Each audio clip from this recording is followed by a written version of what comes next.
market, in my mind, for the starting pitching, because any of the agents who represent free agent starters right now will say that he took a discount to stay there in Philly. Oh, boy. That was Jim Duquette, former Major League Baseball general manager on MLB Network Radio the other day. Is anybody else getting some static? Somebody plug in their microphone.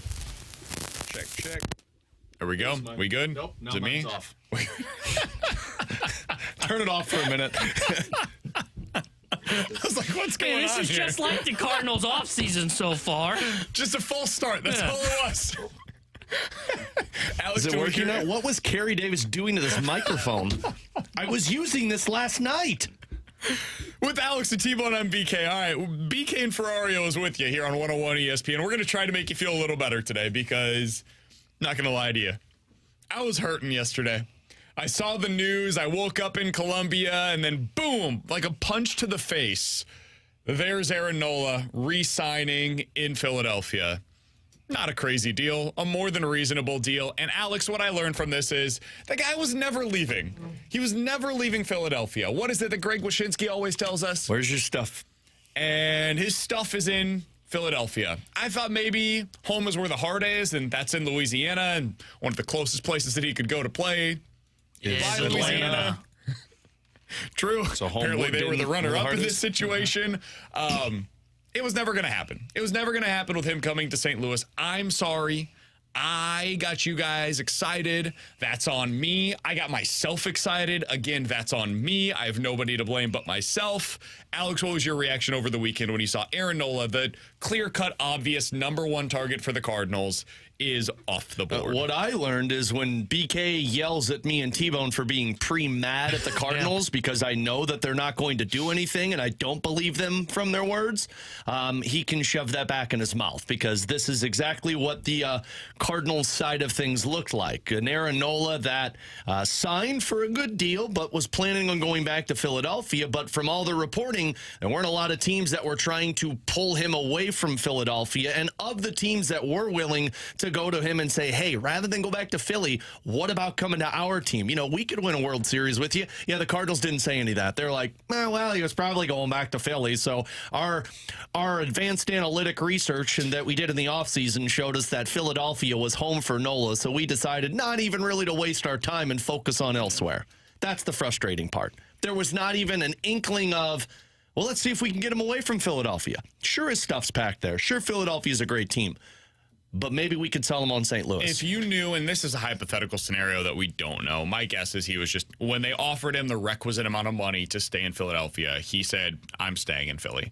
But if we go down this hypothetical scenario where the Cardinals call his agent and say, instead of them letting the Cardinals know, hey, we're going to stick in Philly, Mo tells him early on, hey, 7 years, $210 million.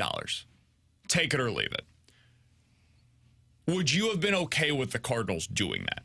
If they just went above and beyond, 'cause that's like $35 million more than what he ultimately got to re-sign in Philadelphia.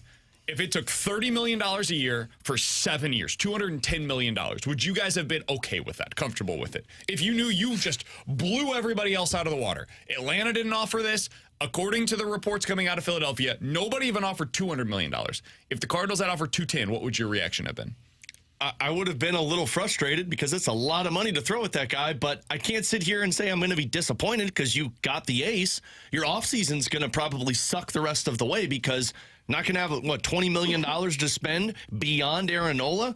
But what did we talk about last week? At least you got your guy. So is it a lot of money? Absolutely. But would I be pissed off or disappointed that the Cardinals threw all of that money at Aaron Nola? No, because they've done something that they typically don't do. So, and that's be aggressive. Be aggressive. And by the way, Atlanta's doing that. They tried to get him. And they just signed a bullpen arm. They just got Reynaldo Lopez, a guy that I talked about being an interesting potential candidate for the Cardinals. 3 years, $30 million. So you're saying that a team that has World Series aspirations was aggressive in the early portion of the offseason? They non-tendered 7 players. They traded a couple of guys prior to the non-tender deadline as well. They've been highly aggressive, and they're moving stuff around in a way. I don't know what they're up to, but they signed Reynaldo Lopez. That's a good signing by them. It helps their bullpen. They needed that. They needed a little bit more depth in that group. they're going to go do something big this offseason. I can't tell you specifically what it's going to be. Maybe it's Tyler Glass now. Maybe they make a trade for Dylan Cease. Maybe they go sign Sonny Gray. They've been very active in that market accordingly. They're going to do something big. And it's probably going to make you as a Cardinals fan very frustrated because the Braves don't seem to have the same restrictor plate on that the Cardinals do. When the dust settles post-offseason, you're going to be able to clearly tell the teams that have World Series aspirations and teams that say, well, we can get by with this. And the Cardinals, guess what, guys, are going to be in that category. Yeah, that sounds about right. But to your question on it, if it was like, would you be happy if the Cardinals gave $210 million on a 7-year deal to Nola? Like, I wouldn't be frustrated, but I would think it's a bad contract because baseball told you he's not a $200 million pitcher, and I thought that was the case going into this offseason. I thought all those reports that were saying, he's seeking $200 million was like, whoa. There's like 2 guys that have a $200 million contract, and he's not in the same category as Max Scherzer when he got that deal, and he's not in the same category as Strasburg, who had won a World Series MVP. He's not even an ace, in my opinion, as Aaron Nola. Now, I would have given him the deal that he signed, but he was never going to leave Philly. So when I saw that, my first reaction was, okay, that feels like a hometown discount, which it ended up being, it looks like. And I went, okay, you weren't going to ever compete with that. Or my frustration might turn, and this is going to be pre-mad, so calm down. Yeah, he's going to pre-yell at you. I'm with you guys now. I'm frustrated. It's all about the pivot for the Cardinals. What is the pivot? Because we know that Aaron Nola was a target. If the pivot is, let's go sign two number two starters like a Sonny Gray and Eduardo Rodriguez or a Marcus Stroman, then I'm going to be a little frustrated because there's a number 1 still out in the market that I think you should be targeting in Blake Snell. So I'm not frustrated by the Nola signing because I don't think they ever really had a shot at it based on all the reporting now. So I've come to terms with that. What I'm going to be frustrated by is what ends up being the pivot potentially, because if it is Sonny Gray is our pivot, I'm going to be a little frustrated. So you're going to be frustrated if it's not Blake Snell. This is where things get difficult. Or Yamamoto. Or trade for an ace. I don't think Yamamoto is an option. And it's not about the money. Like, set the money aside for a second. I also think that's a part of why it's not an option. But even if it was, even if the Cardinals were like, okay, we'll match what the demands are. All the reporting, and you can believe it or not, I never know how much to believe the reporting on players that are coming from overseas because it's hard to get real information on that. The reporting seems to indicate he legitimately wants to be in a big market. Like Bob Nightingale, I think it was, reported yesterday that Shohei Ohtani doesn't have that craving. Like, he doesn't care if he's in a big market. He would rather fall into the behind the scenes category in terms of his public statements. Like, he didn't even talk to the media after he won the MVP. He said, I'm not doing it. He doesn't even have any friends at his house. Well, St. Louis has got to be very intriguing. Clearly doesn't want the spotlight in that way. He wants to be in the spotlight in terms of his baseball ability. He just doesn't want to talk. It sounds like it's the opposite for Yamamoto. He wants to be in the spotlight, and if that's the case, like, as much as I love what Cardinals baseball means here in St. Louis, that's probably not where he'll end up. He'll be in L.A., he'll be in New York, he'll be in San Francisco. Yeah, but those big markets don't have Newt. True. So let's say he is not an option. Let's go down this hypothetical scenario where Sonny Gray signs with Atlanta because that feels very possible right now, guys. They are aggressive. There's not a ton of options at the top end of this market. Blake Snell doesn't bring the amount of certainty to the rotation that a guy like Sonny Gray does, right or wrong. And let's say Blake Snell says, I don't want to play in St. Louis, which I also think is very realistic. And he wants to go to New York or L.A. or another big market, San Francisco. Now's where it gets to being tough. And this is not even of the Cardinals doing necessarily. It's guys that, like, maybe Sonny Gray likes Atlanta being closer to Nashville than he does St. Louis. Maybe these other two, Snell, Yamamoto, just wanted to go to big markets, and it didn't matter what you were willing to spend on them. Now's when the pivot gets tough. Because I thought at least Nola provided an option, because I was always of the assumption that, hey, if the Phillies wanted to re-sign him, they would have done it before the season. It's not like they were that far away from where they ended up getting to. They were $25 million off. They were basically one more year on the contract. They finally got it done. Now things get very interesting for the Cardinals. And now is, honestly, if I was in Mo's shoes, and I would be over budget and we'd be terrible. But I would go to Sonny Gray right now and say, what does it take? What does it take for us to get this done now? Because he should be their top option. I know you love Blake Snell. I get it. I don't think Blake Snell's an option for the Cardinals. Hopefully I'm wrong. If that is the case, though, dude, go get Sonny Gray now. Because it seems like the market is starting to develop for starting pitchers. By the way, Yamamoto officially posted tomorrow morning. Go do it. Go make Sonny Gray feel wanted. He said that's what he wants. Go make him feel like the greatest thing since sliced bread. Now is the time to do it. Well, in the words of the great Fozzie Bear, Waka Waka, that is going to be your number one if Sonny Gray goes to the Atlanta Braves. Yes. Because you're not getting Snell, you're not getting Yamamoto. They won't trade pieces because, they got to be prudent with the talent that they have in-house. Waka Waka, ladies and gentlemen. Oh, God. I think the pivot, too, even if you do go to Gray now, I think they're going to have to hit the trade market. We got some news. Jesus Christ. My God. Did Sonny Gray just sign with the Atlanta Braves? This is amazing. I love it. Let me make sure this is real. No. Hold on. Here, we got. No. Do we need a breaking news sounder? No, God, please, no. 101 ESPN breaking news alert. No. What just happened? I haven't even seen it. No. God, this is who you sign? This is the expectation? Are you kidding me? Oh, no. This is how you're prudent with your money? It's actually a good signing, but it's just so We're getting Cardinals. the band back together. It's time to call the old Redbirds. Let me get into newsman voice because it's going to be something that I'm sure we'll pull this and we'll play it on the show all day because it's the Cardinals making a move. According to Jeff Passan of ESPN.com, the Cardinals and Lance Lynn are reuniting. They are in an agreement on a one-year contract that includes a club option that guarantees roughly $10 million. This is according to Jeff Passan of ESPN.com. Lance Lynn officially back with the St. Louis Cardinals. Now, let me start with this, Alex. Here come the Memphis Mafia. I find it really funny because, of course, this is the most Cardinals thing of all Cardinals thing is to bring back Lance Lynn.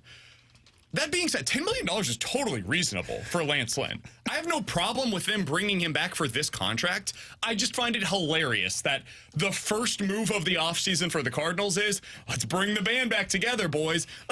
Wasn't it the round table for The Athletic that put together their list where they were like, hey, the Cardinals should, sign Jordan Montgomery and sign Lance Lynn and sign Michael Waka and see where that gets them. Okay, good scenario. This is the third piece of your rotation. This is the third pitcher. Yeah. I don't. I think this is the second guy. I don't know how. If it is the second guy. I think this is the second guy. I mean, they can't sell the second guy. I told you, I was screaming from the mountaintops in season. About? $117 million, by the way. If this is the third best pitcher, this is totally fine. Yeah, I have this no is that problem with market. that at all. This is that market for that third. Now, my guess is this.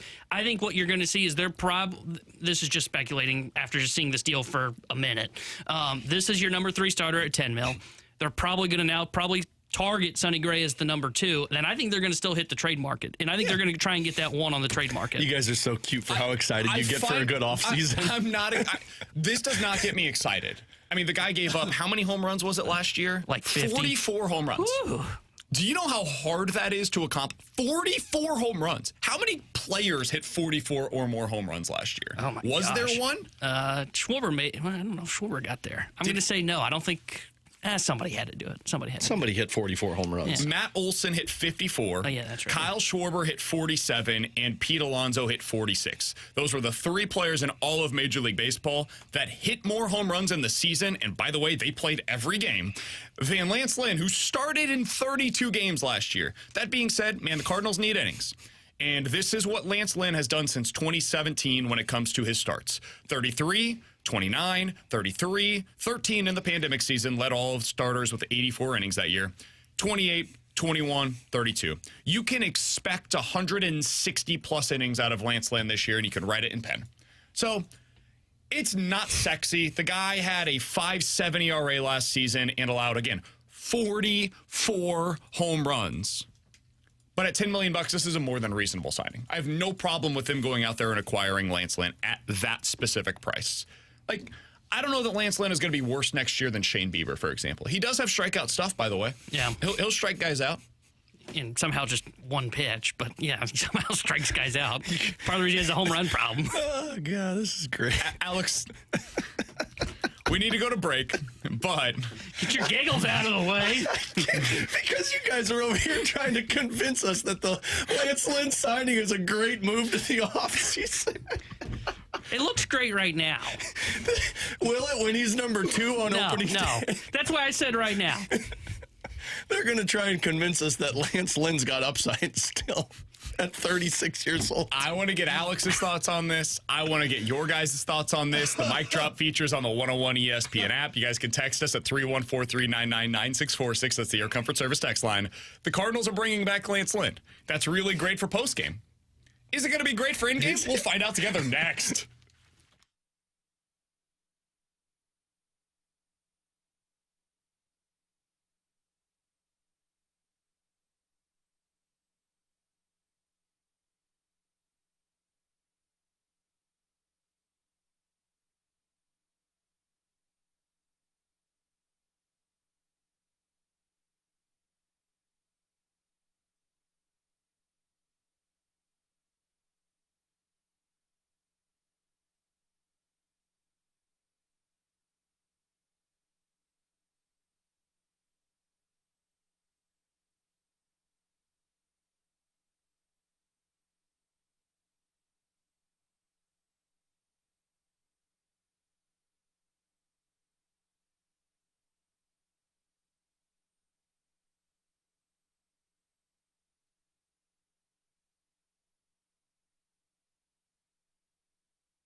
Alongside Alex and T-Bone, I'm BK. If you missed it, the Cardinals have signed Lance Lynn to a one-year contract with an option. The details on this are starting to come out now.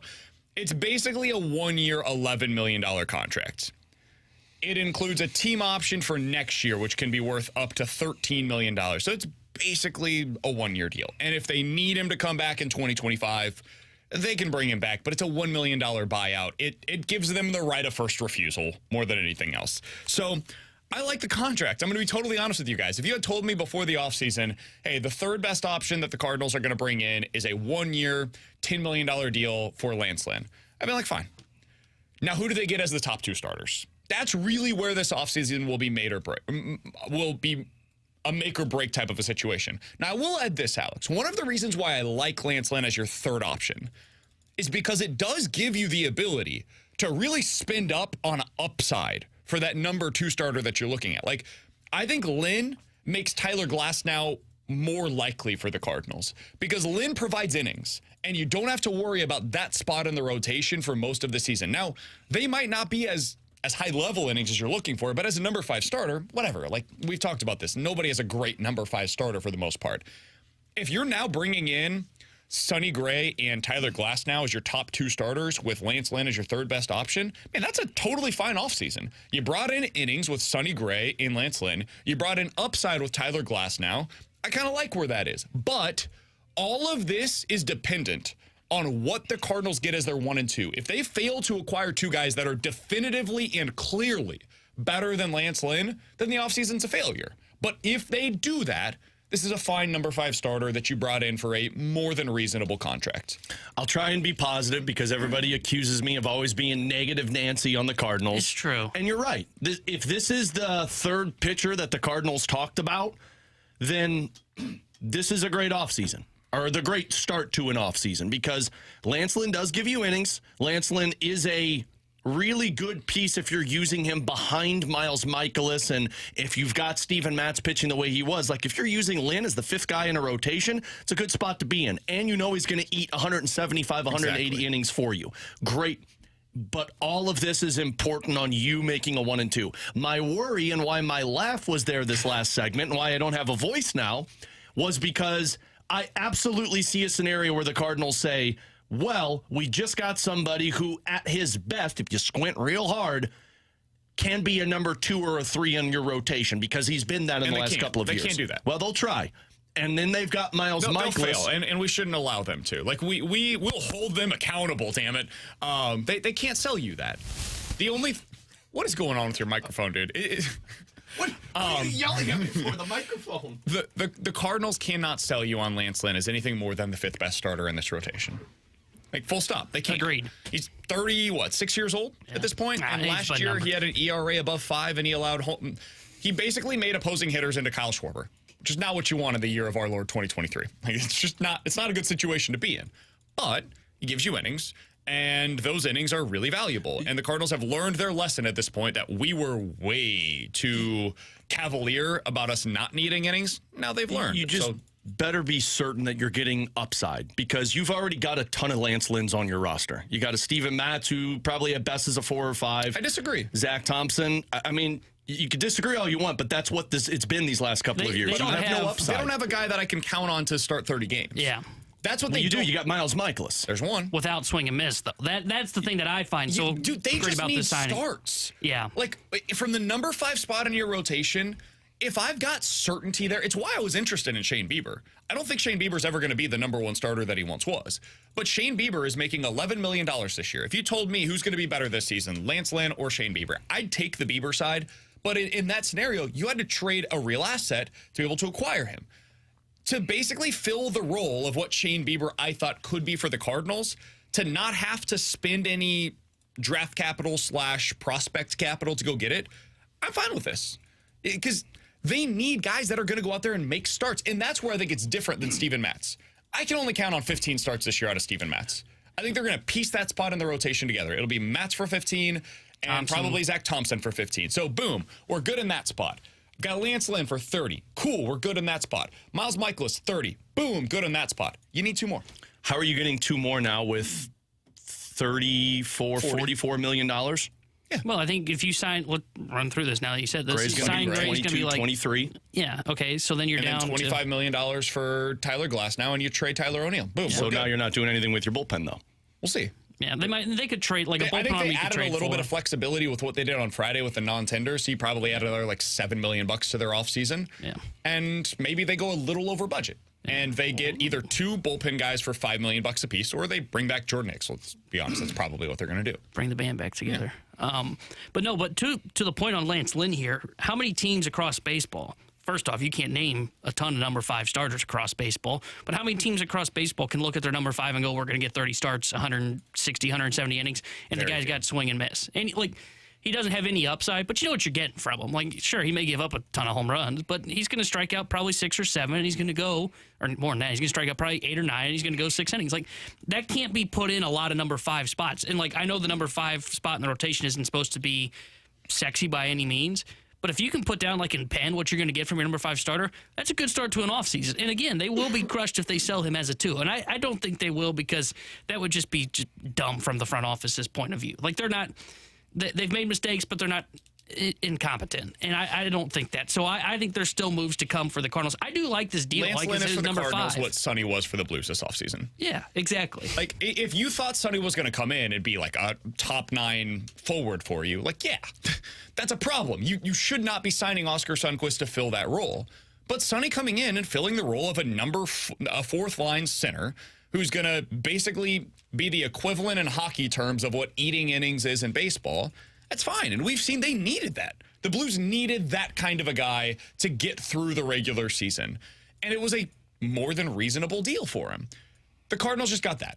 Now, if that's the only thing the Cardinals do, and they go out there and they try to sell you on the idea of Lance Lynn as the 2nd best starter going into next year, he's your number 3 because they only got 1 upgrade in their rotation, and now they're going to go out there and, sign a number 5 starter in Seth Lugo. Yeah, you guys should be furious because they cannot sell you on that. They can't.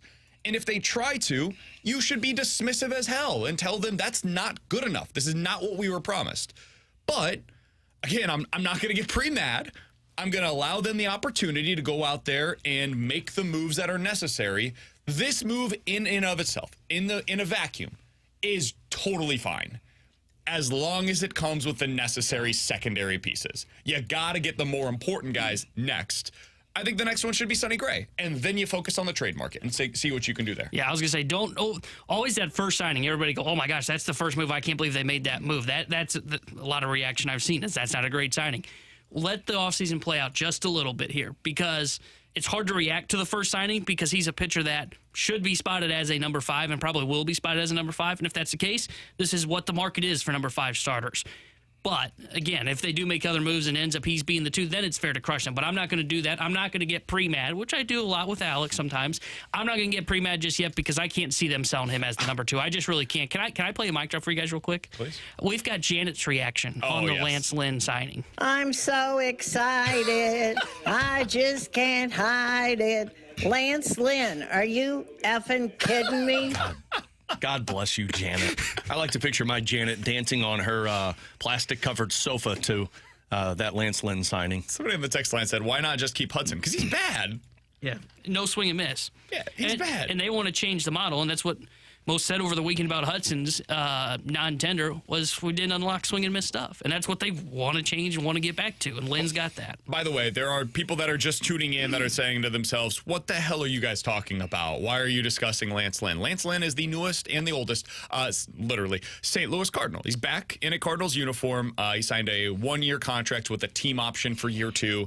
It's basically a 1-year, $11 million deal. And if they want to bring him back in 2025, they can for essentially $13 million. So the Cardinals have made it official, or the reports are suggesting that it's official. Lance Lynn is back in a Cardinals uniform. For those that are curious on, like, hey, what did Lance Lynn do last year? What were his numbers? Maybe 185 innings. Oh, okay. Gave up 44 home runs. Into the year with a 5.7 ERA. Now, this is also a guy that the year prior had a 3.9 ERA. The year before that had a 2.7 ERA. The year before that had a 3.3 ERA. So your hope is that this was a one-off and his stuff is not completely diminished to the point where he's just never going to be the same guy again. He strikes out 23% of the batters that he faces. That is a really solid number that would have been at or near the top of the list for the Cardinals last season.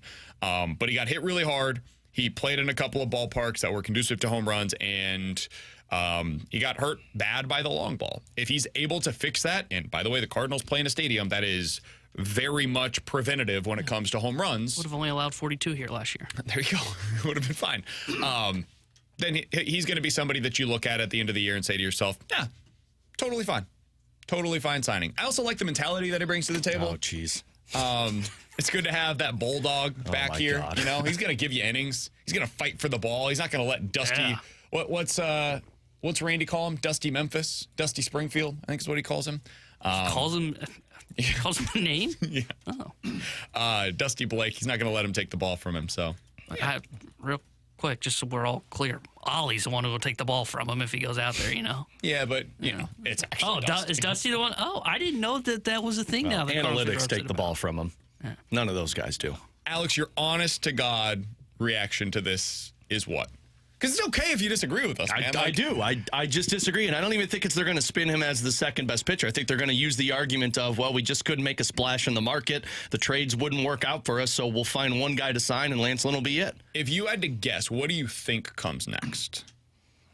Like, what is for the Cardinals? From your perspective, like from obviously not loving this signing and being concerned that this is going to be a big piece of the offseason, what do you think the rest of this offseason looks like for them? I think they'll sign another. I think they'll either sign or trade for another pitcher. I don't know who. I don't know of what ilk. Probably a Glasnow. Probably something like that. Maybe Alek Manoah. And then I think they'll buy a bullpen arm. And then I think they'll look at this and say, well, we just couldn't get much else done. So we'll see what this looks like, and then we'll reassess. So in your mind, like Tyler Glasnow, Lance Lynn, and a bullpen arm, that's the offseason? Yeah. That would be a failure. Yeah. That would be a massive failure. If that ends up and happening. I just... And I just don't see a scenario where they look at this and say, yeah, this is our third best arm. Like, even Mo's been backpedaling on the three-pitcher offseason. No, you're right. That's true. And Lynn is not a swingman either, by the way. This isn't like this is a Nick Martinez And they know signing. they need bullpen help. If you're concerned, that is the thing that I would be worried about. But I think they view Tyler Glasnow as half a starter. I think when they have that idea of like the 2.5 in their mind, they're thinking to themselves, we're going to get 20 starts next year out of Tyler Glasnow. You can't expect more than that because he's literally never thrown more than 130 innings in a season. So if you're expecting him to be something that he's never been, well, look at the past 5 years of the Cardinals baseball when you expected guys to do something we had never seen from them before. So if that's the good side of things where it's like, hey, look, we got Tyler Glasnow. He's our half a starter. Nice. Love it. If instead they say to themselves, okay, well, we're going to go get, Eduardo Rodriguez to be the front of our rotation now, and then we're going to add Seth Lugo as the half a starter or Nick Martinez as the half a starter. That is a total and complete failure of an offseason. Let me tell you what I could see happening, and you could tell me if you like this or not. They do get someone in that second tier not named Sonny Gray. So Eduardo Rodriguez, Marcus Stroman, somebody in that second tier. Non-Sonny Gray? Non-Sonny Gray. Okay. And they trade for Alek Manoah. There's your half a pitcher. I mean, that would be a super disappointing offseason. And that's what I could see this team doing, because you're giving up a non-commodity to get Alek Manoah, hoping that you can get the best out of him. Dusty will unlock his potential. You've got Lance Lynn, who's giving you innings, and you'll get somebody in the second tier who could be up there with Miles Mikolas. Well, there you have it. The Cardinals' first move of the offseason of significance is bringing Lance Lynn back for a rotation that desperately needs innings. He provides them. And now it becomes a question of what comes next. If they end up adding a lot more, I think we're going to look back on this and say, man, decent start. Decent start to the offseason. If they don't, we're going to look back on this and say it was the moment when we knew the Cardinals weren't serious about being a contender in 2024. That's what's at stake. Michael Wacha's trending on Twitter right now. Yes. Coming up next, Yes. Eli Drinkwitz. God bless him, man. I love that guy so much. What a win for the Tigers on Saturday. I was in attendance. We'll talk about it next here on 101 ESPN.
Terry Hendrickson here with a Sports Center update driven by Johnny Londoff Chevrolet and Johnny Londoff Autoplex. As we've been discussing here on BK and Ferrario, the St. Louis Cardinals have made their first move of the offseason as they have brought back former St. Louis Cardinal Lance Lynn as he's signing a one-year contract with a club option that will guarantee him around $11 million this season. And over the weekend, the St. Louis Blues, they lost to the LA Kings, but yesterday they beat the Anaheim Ducks, and they will be back in action this Wednesday, when they visit the Arizona Coyotes. And we'll have pregame coverage starting at 7 o'clock with Alex Ferrario and Joey Vitale. And then we'll have puck drop at 8 with Joey V and Chris Kerber. The Sports Update is driven by Johnny Londoff. Find your road shop 24/7 at Londoff.com, LondoffAutoplex.com. Are you kidding me?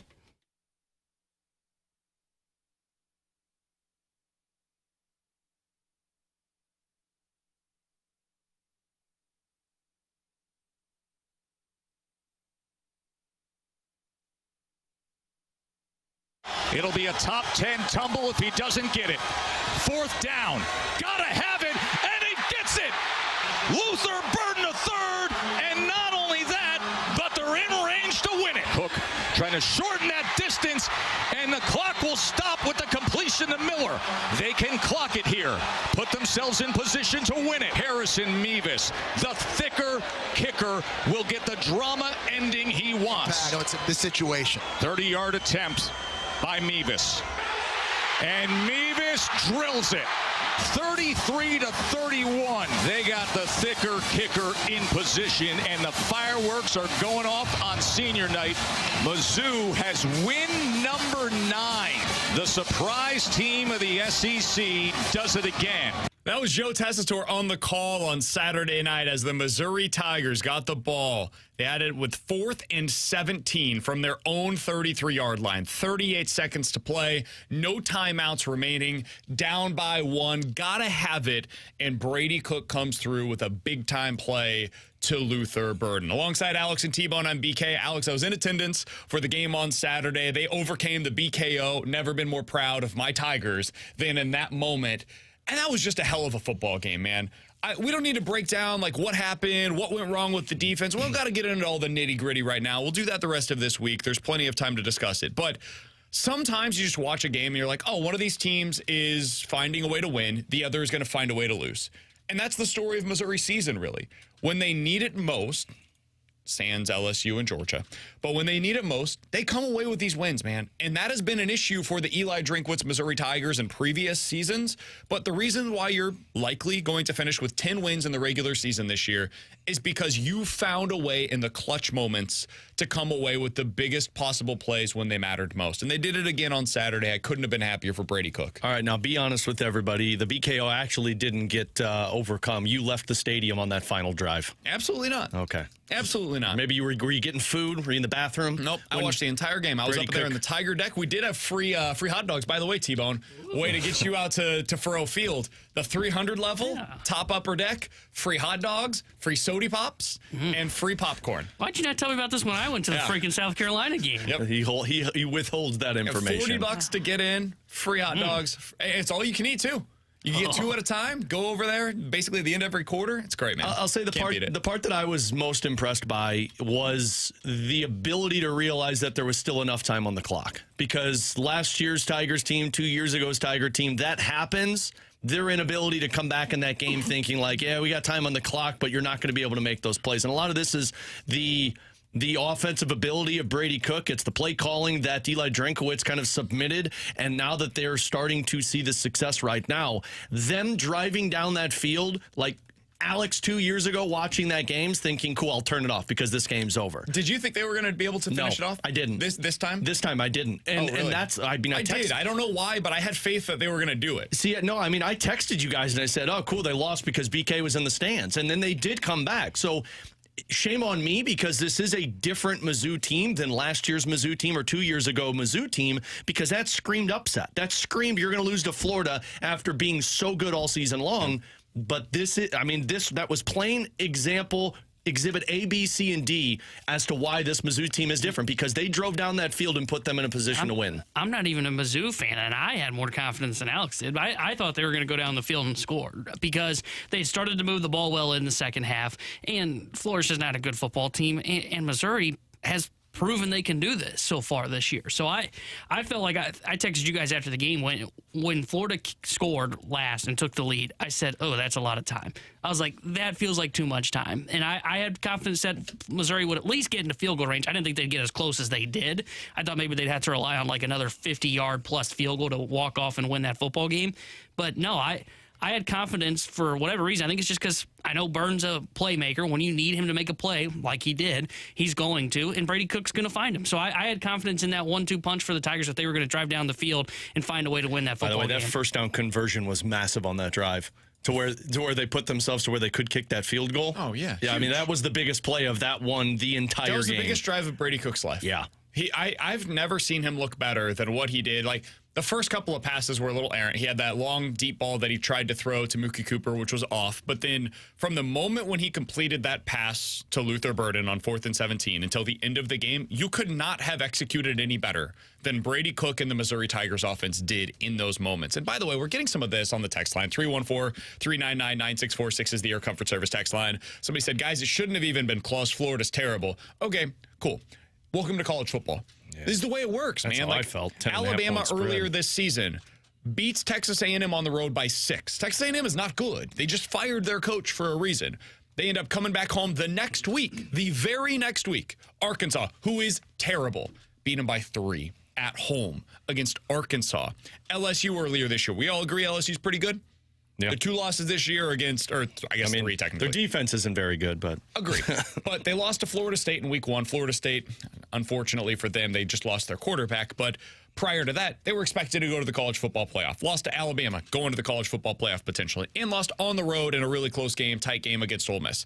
Well, they beat Arkansas, again, terrible football team, at home by 3 points. Florida earlier this year beat Tennessee. College football is weird, man. And sometimes, especially when you just had such an emotional 2-week stretch for Mizzou, you end up coming back home, you're without your 2 starting linebackers, and the other team's got good playmakers. That's really what that game was all about. Mizzou didn't execute in the red zone well enough. Florida had a few big-time plays by their big-time playmakers, and it came down to the final whistle. And Missouri was able to make enough plays to come out of that thing with a victory. That's what college football is all about, man. Senior day, at home, big-time moment by your senior, technically junior, but senior quarterback if we didn't have COVID seasons. That was awesome. An absolutely spectacular way to go out. Can I say one more thing, though, about being in attendance for a college football game in 2023? No, T-Bone, we're past clock, right? Time for break coming up. Got a lot of questions coming in. We got to answer them. So, awesome environment at Ferro, first of all. The crowd was spectacular. College football has to talk to Major League Baseball about what they did for pace of play changes.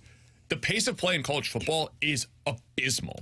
Guys, I feel like after every kick, it's like a 5-minute break, and then you get one play, and then you go back to another 4-minute break. There was a time, I think midway through the 3rd quarter, where in a 12-minute stretch, we saw 3 plays of action. 3. It is so bad, and I love college football so much, and being in attendance at college football games is great. But right now, with how long some of these breaks are, man, and how little action you actually see consistently, it is brutal. They have got to get that thing fixed. It was like a 4-hour game on Saturday night. It's insane, dude. That is the single biggest issue that's facing college football right now. I can't complain, though, man. Like, I had the Mizzou game happening still in the second period of that Blues Kings game, so not good for college football fans, but for somebody who had nothing else on to watch when the Blues weren't playing, whoo-hoo, buddy. When you are at the game and you see the guy that's standing there with a big old clock next to him that just says like 3 minutes and 30 seconds and it's counting down, it's like, whoa, buddy. They got a Flavor Flav at college football games? Yeah, it's just a guy that's part of the chain gang, and he just goes out to the middle of the field and he's just standing there. It's like, we have 2 minutes and 12 seconds remaining. Real quick, T-Bone, you know who the hell I just referenced? No chance. To be completely honest with you, I'm not 100% paying attention. No, understandable. When I talk, that happens. Coming up next, 314-399-9646 is the Air Comfort Service text line for questions and answers here on 101 ESPN.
Alex Ferrario with you to talk about my friend and insurance agent, Tracy Bibb. Her and her team at Allstate have been taking care of me and my family for the last 5 years with our insurance coverage. And it is so important to have the relationship, the personal attention that you get from your insurance agent, because we've all been in this scenario. Something happens to your car, your home, and you're calling the 800 number. Nobody answers. You need answers, and you're trying to get this figured out. That's not the case with Tracy. Her and her team are always available for you. You get the personal attention, and they preach all the time. It's not a matter of if something happens, it's when it happens. And when it does, you need that agent available to you. So give her a call today. Tell her Alex Ferrario sent you and ask her about the free non-committal quote. She'll walk you through everything that you need to transfer over to Tracy and her team with Allstate. They'll even cancel your previous insurance agent, which makes life so much easier if you don't want to be confrontational. 314-328-4260. It's no fib. You're always in great hands with the Bib.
All right, 314-399-9646 is the Air Comfort Service text line for questions and answers. If you guys have any questions, get them in now, and we will discuss them here on 101 ESPN. Let's start out with this, guys. A little bit of news in the NFL.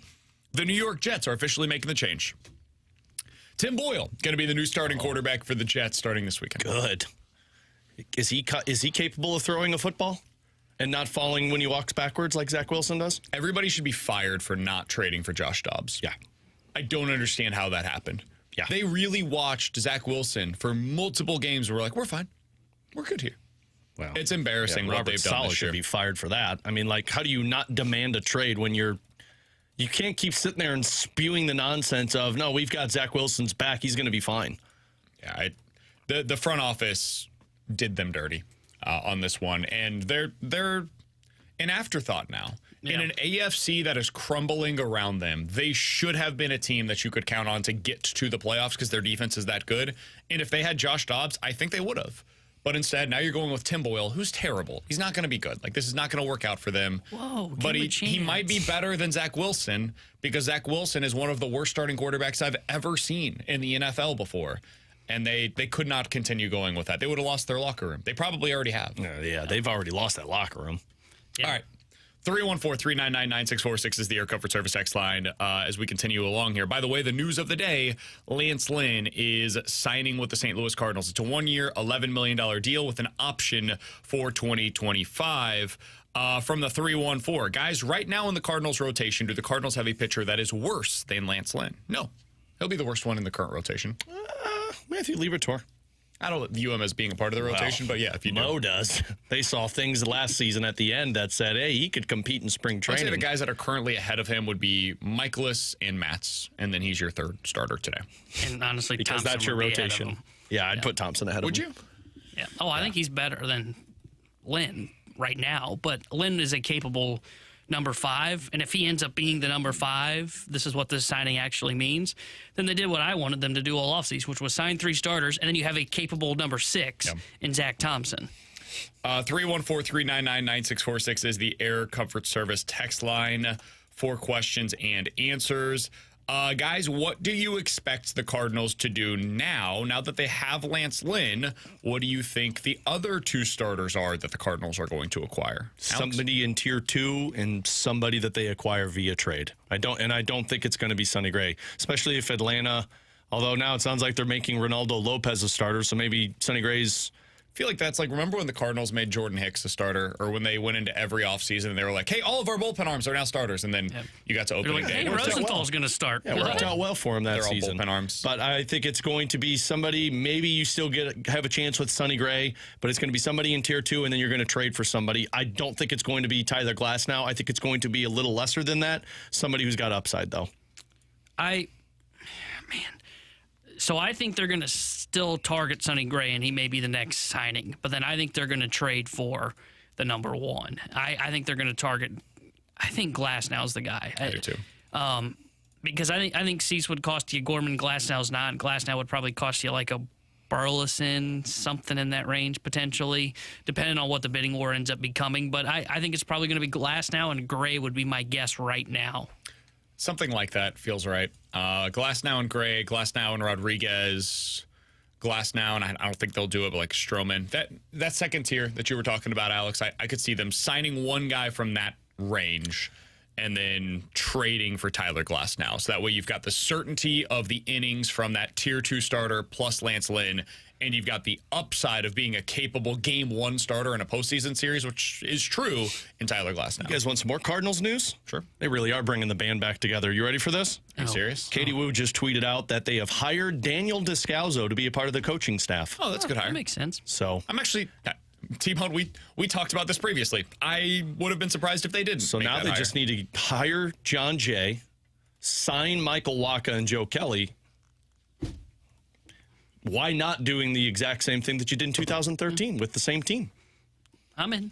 I mean, I'm not. I like this hire. Yeah, I'm not sure. I don't know what his role is. Yeah, it says yet, that they haven't defined it, but they're still finalizing the staff, so he doesn't have an official title. Assistant coach. Yeah, I mean, we know focusing on infield defense or something. We know that Descalzo and Jay are close friends. In fact, I think they co-own a company, if I'm not mistaken. I don't remember what the company's called.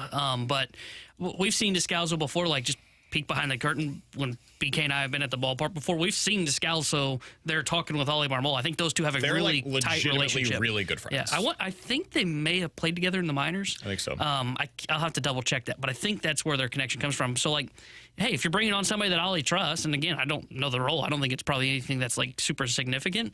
Good for Daniel Descalzo and good for the Cardinals. So, I will say this. One of the things that the Cardinals really flaunt is that they like their connection to their history. And I think that they got away from that a little bit in recent years. Now, I don't think that's why they have fallen into this horrendous stretch of baseball. I don't think that's the specific reason. I think there's a lot of reasons, most notably the pitching well dried up. That's really what you can tie it all back to. But I don't think it helped. I don't think it helped that they let Chris Carpenter go elsewhere. I don't think it helped that Izzy had a lesser role within the organization. Like, these are guys that you want to continue to be around your players. Daniel Descalzo, it's going to help to have him around. Yadier Molina, it's going to help potentially if he ends up joining the staff in a meaningful way to have him around Wilson Contreras on a regular basis. Like, those are things that I think are positive developments for the Cardinals. So I like this. I don't know that you needed to bring Lance Lynn back for that specific reason, but him having a greater than a strikeout per inning, it helps.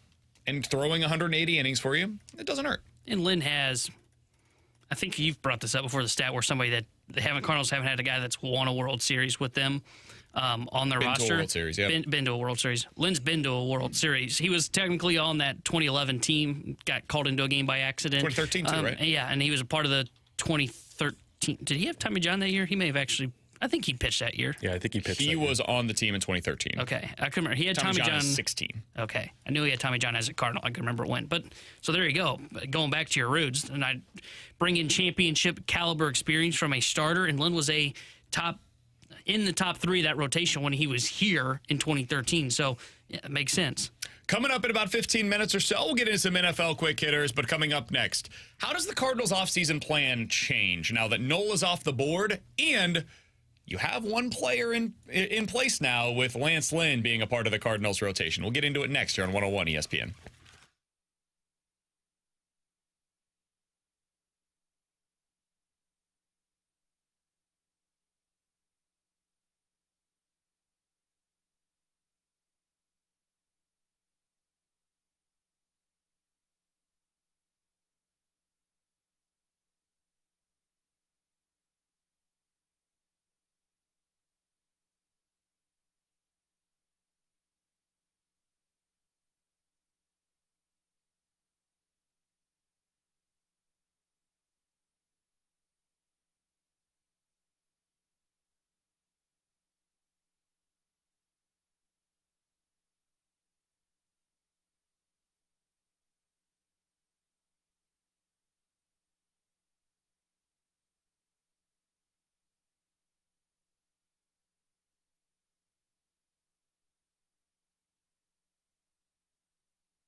Here's the thing. Cardinals fans are going to be just ho-hum about it probably because they're expecting the bigger signing. Those bigger signings aren't coming at this point in the winter. If we said relievers or back-end starters, you need to have a little patience here if you're Cardinals fans on what they're going to do to sign more starting pitchers. They've said they want 2 bona fide starters. Does this count as one of those? I don't think so. I think they're trying to find 2 others in addition to having Lance Lynn provide them depth. That is what it sounded like on MLB Network Radio as Jim Duquette gave his analysis of the Cardinals' decision to re-sign, technically, bring back Lance Lynn on a 1-year deal with a team option for year number 2. It's $11 million is what's guaranteed in this. Alongside Alex and T-Bone, I'm BK. You got BK and Ferrario here on 101 ESPN. So there's been 2 significant moves over the last 24-plus hours now that affects the Cardinals going into 2024.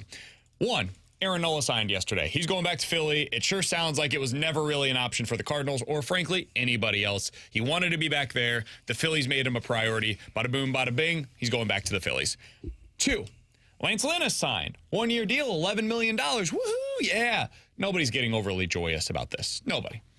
Not any of us here in this room. Well, we just got to be patient. Probably none of you guys out there either. I also have no problem with it. I don't have an issue with them bringing back Lance Lynn in a vacuum. But it puts more pressure on them to make sure that the front 2 end starters that they're going to go out there and get, I agree with what Duquette said there. This cannot count as one of the 2 bona fide starters that they were talking about adding. This is the 3rd guy. This is the extra piece. This is the icing on the cake, right? The cherry on top of the sundae, however you want to phrase it. That's what this has to be for them. If it's more than that, if this is like the 2nd or 3rd best starter in your rotation next year, then it's been an awful offseason and they should trade everybody and fire everybody. I don't think that's what they're going to do, though. I'd be really shocked if they say, you know what, this is our offseason plan, is to bring in Lance Lynn and Alek Manoah and James Paxton. You guys ready? Get excited. Cardinals baseball is back, baby. Woohoo! I don't think that's what they're going to do. So as long as they go out there and make significant additions in front of Lynn and Mikolas and Steven Matz, I think this is fine. The intriguing part with it is how that's going to get done, because now that Aaron Nola is off the table, and I think we're all on the same page that Yamamoto seems very, very, very unlikely, you're down to 2 other guys, and one of those I think you really have to supplement him with another top tier starter. And what I mean by that is Sonny Gray, because Blake Snell, and that's going to be tough because you got to sell him on St. Louis over the big markets if those are there. And if you get Sonny Gray, well, you can't take a significant dip from Sonny Gray down into like the 4th tier and bring in that other starter. So without Aaron Nola available, it really does dwindle down the amount of pitchers that are available to match that in free agency, which forces you back into the trade conversation. And they made the decision to keep Ivan Herrera on this roster, so that takes away a trade chip that I thought was going to be available to him. So big picture, I absolutely agree. You can make this a great offseason by signing 2 guys, but now your options are starting to dwindle really fast, and you do not want to be standing there when everyone else gets their guy and you saying, well, we got Lance Lynn, now how are we going to get, because that forces you into paying the price that other teams demand from you, which is going to be an overpay. Yeah, I think they are definitely setting themselves up to probably get the 1 from the trade market. I think once Nola signed, I think it became pretty clear that the number 1's probably going to have to come from the trade market. Glass now, Cease. If Seattle moves like a Gilbert, maybe you're there, but I don't think they're going to. I think where this signing looks good is if you bring in like a Sonny Gray or someone from that 2nd tier. You know, if they signed Rodriguez or Imanaga, then I would be fine with that. And then you trade for the number 1. But that's the way that you kind of complete this offseason. Now you've kind of set you've got that little thing that's on that to-do list, that very tiny that you had to take care of. You can check that off. Now you got to go out and you got to go get the guys that are in front of them, because the goal still this offseason, and Lynn doesn't fit this category by any means. The goal still this offseason is you got to find 2 pitchers that are ahead of Miles Mikolas in your rotation, and that is what they're got to be searching for right now. Kind of reminds me of like Pat Maroon coming back with the Blues when he did in 2018. And let me explain this a little bit. Because Lynn's got a beard just like him? No, that offseason. He's big rig. You remember the way that it all kind of worked out, right? They had the Tyler Bozak signing was the first one that they made. That would be the equivalent of like signing Sonny Gray. Then they make the big trade later on. I think it was in that same day, if I'm not mistaken, for Ryan O'Reilly at the end of the day. And then later on that summer, they bring in the big rig, Pat Maroon, for his homecoming here with St. Louis. Now, the headliner of that offseason was Ryan O'Reilly, but it all happened out of order in terms of what took place and when. You had 3 significant forward additions that offseason. Was that the same year that they brought in David Perron as well? Mm-hmm. So you had 4 really significant additions to the forward group that offseason. And you got differing levels of excitement about all of them. The initial reaction from Blues fans was not positive when they signed Tyler Bozak to that deal. Because, like, man, you're signing a number 2 or number 3 center for a team that needs a number 1 center. And if you don't go get that guy, this is going to be a super disappointing offseason. Well, eventually they did. They got Ryan O'Reilly and everything kind of fell into place from there. And they also needed a 4th line presence. Well, Pat Maroon could be that guy. Pat Maroon was for that Blues team what I think the Cardinals are hoping Lance Lynn can be for the Cardinals this year. Now, I don't know if he's capable of it. I have no idea. He had a terrible ERA last year and gave up 44 home runs. It's a really bad season by Lance Lynn. But personality-wise, he's exactly what they feel like they were missing. They needed the rusty nail in the room once again. I don't know if that's going to change much for them, but it might. It might be the type of things that unlocks what they needed out of that room to hold other guys accountable for what they're doing. Their actions have to be held accountable in that room. And then if you also add in, hey, we need innings. We need one guy that we can count on to go out there and give us 180 innings. That for the Cardinals rotation is essentially what we need, a guy that we can just trust he's going to go out there and do exactly what we need from him on the 4th line on any given night. He's going to stick up for his teammates when he's out there on the ice. That's what Pat Maroon was brought in here to do. And if he can bring a little offense, great. You've been in big games. Like, this is the guy that we want to have as a part of our unit. That's essentially what they're trying to do here with Lance Lynn. I don't know if it's going to work, but I like it as a 3rd best option. But you need to go out there and get your version of Tyler Bozak, your version of Ryan O'Reilly. And if you fail to do that, then you won't be able to have the success that the Blues obviously Yeah, have. I love the comp, but are you prepared to trade your equivalent of Tage Thompson to get that star power? They need to. You're going to have to. Or you go the other route and you say, no, we're not willing to do that. But we'll go get Tyler Glass now. It's a lesser cost. You're not going to have to go get, like, Dylan Cease would be this offseason's version of Ryan O'Reilly probably.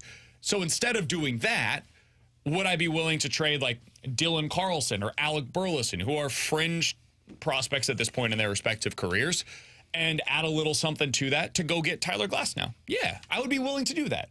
I think if they sign Sonny Gray, Tyler Glass now, and trade for Tyler Glass now, and sign Lance Lynn, it's like a B-plus offseason if you get the right bullpen additions. You got to hope you can get Sonny Gray. And now with no Nola on the board and more teams involved on that pitcher because they view him as the next best thing up there with Blake Snell. Go do it. I think there's where my skepticism comes in. Totally fair. They've earned that.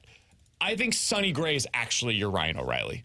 Like, it's not via trade. This time it's via free agency. Sonny Gray's a really good player, man. He is. I know that people have pooped all over the idea of signing him. You look out at the free agent market right now, the guy that I would feel the best about for the Cardinals next year, and we can talk about 2, 3, 4, 5 years down the road, but for next year, Yamamoto, 1. Number 2 is Sonny Gray. If you told me I could have any of these pitchers that are available on the free agent market and I'm putting them into the Cardinals rotation for next year, don't even worry about the money. Who's the guy that you feel best about will give you good quality innings? My answer is Sonny Gray to that. And so for me, if I'm John Mozeliak, I am now turning my attention fully to Sonny Gray and saying, what do we need to do to get this done by Thanksgiving? We want the next 3 days, let's hammer out a deal. We'll bring you to St. Louis, and we will make you a $24 million a year pitcher. Is that too much? Yeah. Are we doing it over 3 years? Yeah. Is it worth it because we have to get a guy in here on that kind of a contract? Yes, it's absolutely worth it. And now you're doing what the Blues did by going over the top and going to get the guy that you absolutely need. Well, that was the Blues team that said they're ready to win a Stanley Cup. Yeah. And the Cardinals need to have that mindset if they're going to do that. 100%. And though they don't like to be in bidding wars, he's kind of the guy that I don't mind the bidding war for because it's a short-term contract. You know, it's a 3-4 year deal. It's not like you're negotiating a 7-8 year deal. Even who knows what Yamamoto's deal could look like. But I also like it, too, because if you do go out and you say, you know what, let's hammer out a deal for Sonny Gray, who cares if we're in a bidding war for the Braves, at least you then can go, if your plan is to trade for the number 1, you can go, okay, we were planning on $22 million on the AAV. You know what, we had to go a little bit above that. We had to go 24. Well, at least now you have, like, the idea of, okay, here's where we're at with our offseason still. Here's what we can still spend. We've knocked out the biggest signing we're going to do this offseason, and we've got X amount to go fill that bullpen spot, and then we can still go and trade for that number 1 starter. So I like the idea of Sonny Gray being the number 1 target right now, and he is, to your point on the free agent market. he is definitely the guy that I look at that has, basing what I think the contract's going to look like and the way he performs, has the least amount of risk attached to him. Yamamoto, a lot of people say, well, does he have a lot of risk? Well, you don't know how he's going to translate when he gets over here, and he's going to sign a 7-8 year deal worth $200 million. Blake Snell, he could be like the Carlos Rodon contract, which just goes terribly bad from the get-go. Gray's the guy that has the least amount of risk still attached to him right now on the market. So the other thing that we're getting a little bit on the text line, 314-399-9646 is the Air Comfort Service text line to get involved in the show. Guys, the Cardinals let Dakota Hudson walk to sign a worse pitcher than Dakota Hudson. Please make it make sense. I'll even push back on that one. And I'm skeptical of the Lance Lynn signing, but look at last year was a bad year for Lance Lynn. Look at the 2 previous years when he was 34 and 35 years old for the exact same team. Then go look at Dakota Hudson's previous 2 years. They're not even a comparison. If you think you can figure out the home run issues for Lance Lynn, I don't know if they can or not, but he was better with the Dodgers than he was with the White Sox. And let's be honest, everybody sucked for the White Sox last year. So I don't know if that was a Lance Lynn problem or a White Sox problem. Could have been a little bit of both. If you can figure those out and just make him from being the worst starting pitcher in Major League Baseball by a wide margin in home runs to just like one of the worst pitchers when it comes to giving up home runs, he is significantly better than Dakota Hudson. Dakota Hudson last year, if you're looking at the Ks per 9 innings, was at 5, which was the exact same number as a year prior as well. He doesn't strike anybody out. And oh, by the way, he walks a ton of batters as well. He has the same walk rate as Lance Lynn, but Lance Lynn has double the strikeout rate. This is where Major League Baseball is going, guys, and it puts way more pressure on your defense if you've got a guy like Dakota Hudson. And oh, by the way, I don't know if I can trust him to be on the mound every 5th day. So when you add all of those things up, I do think they significantly upgraded from Dakota Hudson. They added more certainty than what they had last year with Adam Wainwright. It's a more comfortable situation if you're the Cardinals, as long as he's the 5th starter. If he's more than that, if he's asked to be something that he is not capable of being at this point in his career, then the Cardinals have failed. But I do think that this makes a lot of sense if they were going to move on. Basically, take the Dakota Hudson and Jake Woodford money, combine it, and then probably throw in the Andrew Kisner money as well, honestly. Put those salaries together and throw that towards Lance Lynn, I think that's a perfectly fine trade-off. I got no problem with that at all. Until Dakota Hudson goes out and deals this year. Then everyone's like, man, you should have kept Dakota Hudson. That won't happen. I can hit the guarantee button on that one. We'll see. Here comes Tampa Bay. My God, it's the Rays. Yeah, that makes all the sense in the world. Coming up in about 15 minutes or so, we at this point know exactly who the St. Louis Blues are. We'll discuss that and what it means for them in the long term coming up in about 15 minutes. But next time for some NFL quick hitters here on 101 ESPN.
All right, let's dive into some NFL quick hitters alongside Alex and T-Bone. I'm BK. You got BK and Ferrario here on 101 ESPN. If you missed it earlier, we did announce that the big news in the NFL is that the Jets are benching Zach Wilson. I'm sure this is going to go super well. Tim Boyle going to start at quarterback for them on Black Friday against the Dolphins. Do the Jets win another game this year? Are they just done? This is it. Game over. Well, when's Aaron Rodgers coming back? Apparently December, if they're in it. We'll see. Like week 16, I think I read. Like, oh, that's smart. Bring them back for a game and then miss the playoffs. They've got Miami, Atlanta, Houston, Miami, Washington, maybe, Cleveland, and New England. Do you think the moment that they said, okay, we got to be done with Zach Wilson is when he fell walking backwards on the field? That should have been. Yeah. Like, this guy literally can't even walk with his 2 feet. The Bills' defense has been terrible. He had 81 passing yards yesterday. They can't even get Breece Hall going. I know. Breece Hall had 20 yards on the ground yesterday. Yeah. I think that's why they're going with Tim Boyle. It's like, hey, we just need somebody who can, like, check down the ball to Breece Hall. That's all we need. So that's what we got there. Yeah, they're done. They can win one more, though. So your bet's officially over. They play New England. Oh, my bet was over when Joe Burrow got hurt. Oh, no, man. They had a chance, though, remember? No. That was game over. I still can't get over how you just lit money on fire. Yeah, I was going to say, that bet was failure when it started. Didn't work. That happens. You know what defines a good bet? Winning. Well, I mean, not all winning bets are good bets. Not all losing bets are bad bets. About the process, baby. I can't even say what word I want to describe this bet without an FCC violation. Okay, well we will continue along then with some NFL quick hitters. Guys, who is the current favorite in your mind in the AFC South? The Jaguars or the Texans? I feel like this changes every week depending on how they play. Mine's still the Texans. And I know that C.J. Stroud looked human this past week, still won the game, but threw, 3 interceptions? Yeah. I'm just not buying the Jaguars. I think one good week of the Jaguars doesn't solve what we've seen from start to finish, where at least the Texans, I know it's been consistent. Their offense is unbelievable. It's their defense is the problem. So I say the Texans are the better team. Big game this weekend, by the way. They play one another on Sunday. And the Texans already beat them once. Yep. This is a big weekend then for division games because Seattle's got San Francisco on Thanksgiving night. Oh, that one doesn't matter. Whoa. Seahawks are done, dude. I'm sorry. For some of us, we need the Seahawks to win that division. Yeah, that's on an actual good bet. That's the crap division. I'm still going to go with Jacksonville. I think it's more of a gut feel than anything, but for whatever reason, I still don't trust the Texans 100%. Now, I don't really trust the Jaguars, but the Texans feel like that team that just kind of rides this roller coaster of emotion where for 3 weeks they're really good, and then for 2 or 3 weeks you go, there's a lot of question marks around this team. You mentioned it, Stroud did look a little human this weekend, but he still played pretty well. So I don't know. For whatever reason, I just don't trust the Texans' defense just yet. That's where I'm at. I think they're maybe a year away, so I'm going to side with Jacksonville, but I still think Houston makes the playoffs. That's my thing. I trust the Jaguars' defense more. I think that they are just the better overall team. Now, that being said, man, if you lose this weekend, you are essentially a game back of Houston, despite the fact that you'll be tied in terms of your records. Because to your point, Alex, they'll have the tiebreaker over you, winning two games head-to-head against the Jaguars. I think Jacksonville ends up winning this one. I know it's on the road, but I think they find a way to come away with the victory. And if they do, I think they will end up winning this division by a couple of games. I just think they're the slightly better team. I think the Texans still might make the playoffs. It'll just be in a wild card capacity as opposed to by winning the division. All right, as we continue along with some NFL quick hitters here, which coach, in your guys' opinion, currently maintains the hottest seat in the NFL? Ron Rivera, Brandon Staley, or Frank Reich? Which of those three is on the hottest seat right now? Oh, I think it's Brandon Staley. And I loved his little rant after the game. He gets I love when a bad coach who probably should not be in that position has like some type of fiery take at a reporter for asking, you could stop asking me who's calling the defensive plays. I'm calling the defensive plays. Yeah, and it's been a problem, Brandon. He's the hottest seat. He's gone after this year. And frankly, just stop the bleeding and rip the Band-Aid off now and fire him. I would do the same thing. Put an offensive, you're seeing at least a Raiders team that the reports are like the locker room is now at least bought back in.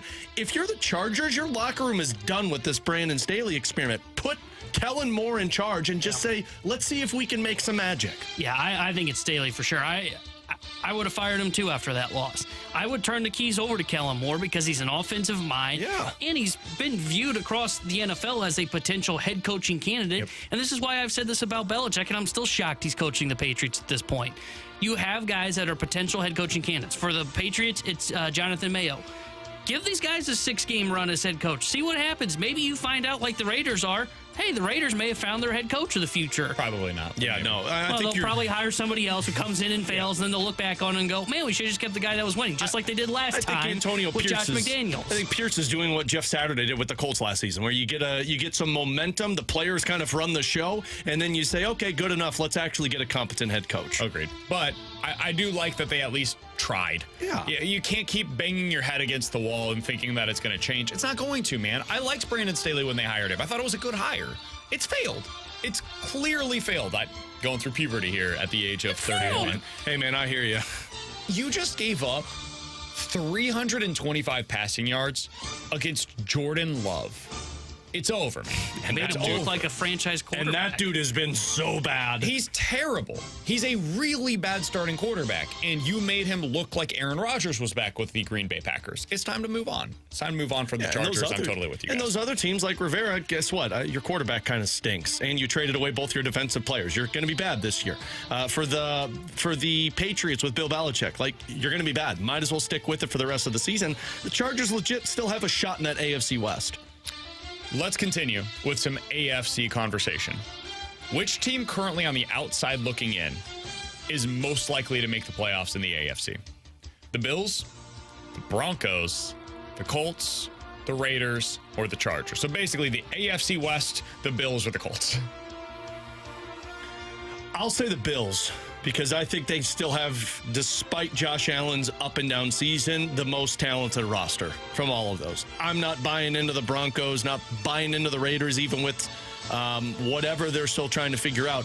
I'll buy into the Bills' offense. I mean, that game that they just did against the Jets still have a pretty good defense, and the Bills found a way to do that without Stephon Diggs, by the way. So I'll say the Bills can still figure it out. I think I'm with you. I think Buffalo. Can I tell you their schedule first before you guys go down this path? I know it's difficult. Yeah, I know it's tough. Eagles on the road, Chiefs on the road, Cowboys at home, at the Chargers, and then you finish out with New England and at Miami. They'll prove to BK that the Bills are the better team in the AFC than the it's Chiefs. tough to find more than 2 or 3 wins in that. Yeah, but the reason I'm going to have faith in them rather than like the Colts is their quarterback. Now, granted, their quarterback can be the reason they end up maybe not even winning a game on that stretch, but we've seen it before. Josh Allen gets hot. He can get hot for a 5-6 game span, and he can help them beat the Eagles. He can help them beat the Chiefs. And it could also potentially cost them a game against the Patriots. But you know what? When you've got Josh Allen, you live with the highs and you die with the lows. He could get really hot, could push themselves in the playoffs. And for the Colts, if they had Richardson, I'd probably take the Colts. Yeah, but they've got Gardner Minshew, and I don't trust him at all. Of all those other teams that you mentioned, not named the Bills, what's the reason you'd believe that they could do it? It's the Broncos, man. Why? They know who they are, and they're not trying to be anything more. And at this point in the AFC, that might be enough. They're pretty well coached. They're limiting their stupid mistakes, and they're playing okay defense. Their upcoming schedule, Cleveland. Oh, I don't think they score a point in that game. Houston, I would expect Houston to be able to outscore them. But at the Chargers, I think they could beat the Chargers. They play them twice down the stretch, New England and the Raiders. I could see them winning 4, maybe 5 games down the stretch. And you find them at 9-8, and they're the last team getting into the playoffs. I think that's ultimately, I think it might come down to them and the Chargers, and whoever wins those games between them and the Chargers ends up making the postseason. And I'm certainly not going to pick the Chargers in those scenarios because they're poorly coached. They've got a terrible coach on their sidelines, and I think that Denver has figured out, okay, what are we capable of? Let's just do that. Nothing more. What are we capable of? Dumping it off to the running back. Yeah. Making a couple plays in the passing game, playing pretty quality defense, running the ball, bleeding out the clock, winning these games 21-20, just like last night. They'll have one of those dumb. It's terrible. They'll have one of those dumb mistakes soon, though. It's just a matter of time. The Steelers, the Browns, they're all basically watching the same team to differing degrees. And now Bengals probably going to fit into that criteria as well with their new quarterback in there. They're not fun. They're super boring, but it's been effective more often than not, unfortunately, for those teams. All right, coming up in about 15 minutes, we'll dive into the junk drawer. But next, I think we're starting to learn, much like the Broncos, exactly who the Blues are. What does that mean for them in the grand scheme of things? We'll talk about it next here on 101 ESPN.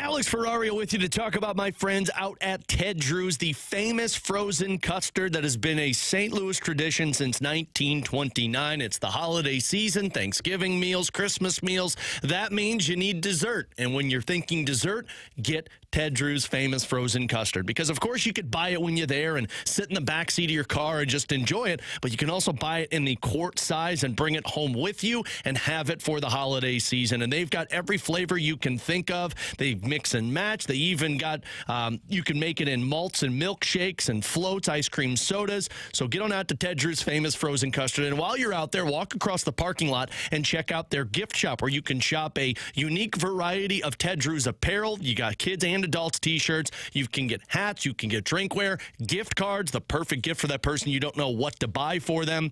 Everything is there for you out at Ted Drew's famous frozen custard. So go make it a family tradition just off of Chippewa and find out why it really is good, guys and gals. Thank you. Thank you.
Tanner Hendrickson here with a Sports Center update, driven by Johnny Londoff Chevrolet and Johnny Londoff Autoplex. The big news for the St. Louis Cardinals today is they have signed Lance Lynn to a one-year deal that has a club option, and they've also reportedly, according to our Cardinals insider Katie Wu, added former St. Louis Cardinal infielder Daniel Descalzo to the coaching staff for this upcoming season. In an NFL news, the New York Jets are going to bench Zach Wilson, and they will start Tim Boyle this week. And the Blues will be back in action on Wednesday as they visit the Arizona Coyotes. And we'll have pregame coverage starting at 7 o'clock with Alex Ferrario and Joey Vitale. Then Joey will join Chris Kerber for Puck Drop at 8. The Sports Center update was driven by Johnny Londoff. Find your road shop 24/7 at londoff.com, londoffautoPlex.com.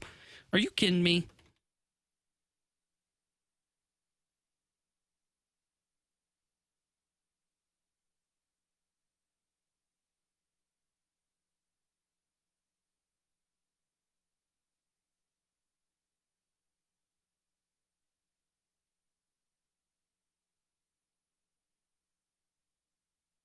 Blues intercepted. Sundqvist far wing. Score!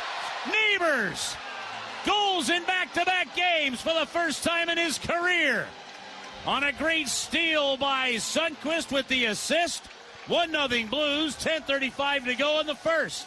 That's what it sounded like right here on 101 ESPN as Jake Neighbors puts in another one in the back of the net alongside Alex and T-Bone. I'm BK. You got BK and Ferrario here on 101 ESPN. Alex, Jake Neighbors is quietly on pace right now for 20 goals this season. Now he's also on pace for 20 points this season because he is yet to have an assist on the year. That's fine. No harm, no foul. He'll be fine. He's having a Brandon Saad type of a season. And Alex, I'd make that comparison for a reason, because you mentioned before the show earlier today that he reminds you at this point in his career of another Blue that we're watching right now. Yeah, I mean, to me, he reminds me of Brandon Saad in the early portion of his career. And I understand Brandon Saad was a 23, 31 goal scorer in his 22, 23-year-old season, but also take into context who he was playing with. He was playing with superstar players in Jonathan Toews and Patrick Kane, but they play eerily similar roles because both know where the goals are at for him, and it's in front of the net. Brandon Saad was never a guy that scored off of the rush. Brandon Saad was a guy that would be in front of the net, and the havoc around the goaltender would be created because he would be that power forward style. And maybe I could hear the argument that Brandon Saad's got a little bit of a better shot than Jake Neighbors, but the style that those two played are eerily similar to me. So when you look at how Craig Berube utilizes him right now, it's to be the identity player for the Blues. Think Alexander Steen, think Oscar Sundqvist in 2019. That's what the role they're putting on Jake Neighbors is this season. But now he's showing the ability to create offense by himself, and that's why I could see a little Brandon Saad of it. Is he ever going to be a 30-goal scorer? No, but I think you could consistently see 20 to 25 goals. Late career Alex Steen is what he reminds me of. Yeah. Now, I don't know what that means for his upside because he's obviously a young player, whereas Steen was on the back end of his career. Maybe there's more there than what Steen was at the back end of his career for Neighbors long term, but you said it right. He's an identity player right now. I think the Blues' identity currently is tied into two pieces. It's Jake Neighbors and it's Oscar Sundqvist. Now, I don't know if that's a good thing or not, that your identity is essentially tied into two fourth liners, and they're the engine, again, of what the Blues are trying to do overall. I think we know exactly who this team is now, man. Now, that is both for the good and the bad. They are a team that is going to grind out their opponents when they have their system in place, their structure in place. Things look pretty good for them on most nights. They play one style where if they get the lead, they're probably going to maintain the lead. They're probably going to win the game. If they don't get the lead early on, they're not going to recapture the lead. They're not going to come from behind. And you kind of know either you could turn off the game or just have it as background music as you're listening at home. But that's who this team is, man. And that's a lot of it because of who they are with the grinding style mentality. It's not always the most aesthetically pleasing, but man, it's a lot more effective than what they were trying to do last year, where they were this like rush offense for one line and another line was trying to win with a cycle game, and then another line would try to do something completely different, and there would be different nights where different lines were working, but almost never all three lines were working together. For the most part, I think this team's okay.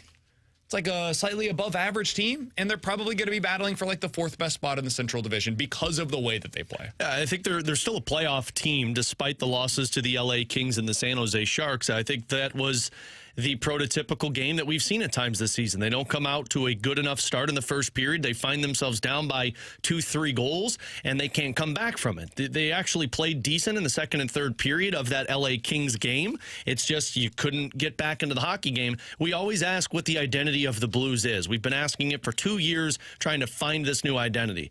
We're starting to see the identity, and the identity is they're a team that when they lead is going to win a hockey game because they can play the tight checking. They can continue to push offense, but teams struggle to find ways to get ahead of the St. Louis Blues. But when they're down in a game, they don't have the mental strength to push back. And or the power play. That's the biggest thing. Like you've got to be able to score goals on the power play to come back in these games, and the Blues don't do that. Well, not only do they not do that, but they allow shorthanded goals on the power play, or they allow power play goals, and both bit the Blues and the Sharks and the Kings game.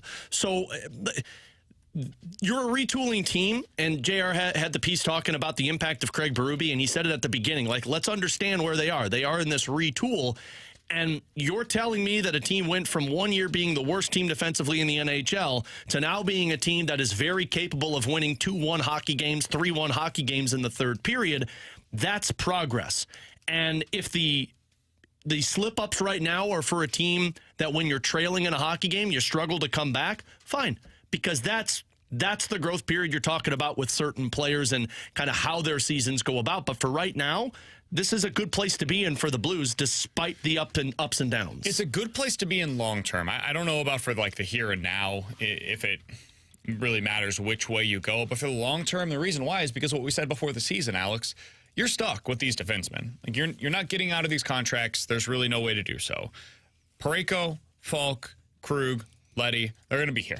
They got full no trade clauses. They're making a bunch of money. Those are guys that are going to be in your defensive core in some way, shape, or form for like the next 2 years at a minimum. So if this looked as bad defensively as it did a year ago, buddy, are the Blues in a bad place because you can't upgrade from them because you're stuck. You're stuck with these guys on your blue line. Defensively, you have got no way to make it work. And now you're probably going into a full-blown rebuild. But because they can make it work defensively this year, now you look at the forward group and you're like, okay, we got a lot of placeholders in here. Like, I don't know what Verana's future holds. Probably not here. I don't know what Kapanen's future holds. Maybe it's here. Maybe it's elsewhere.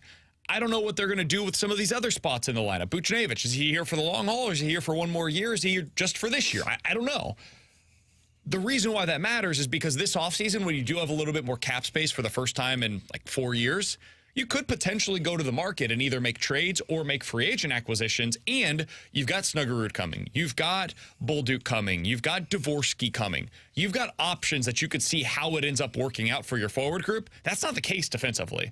It's like, hey, maybe Scott Perunovich is something for us, but other than that, you ain't got a whole lot going in terms of your defensive core. That could have been an upgrade going into this offseason. Yeah, and I mean, short term, who knows? I still think you're a playoff team, mostly because the Western Conference below you just has been really bad. And I mean, if you're playing like this, you're talking about certain areas to try and fix, and you could be a little bit more competitive.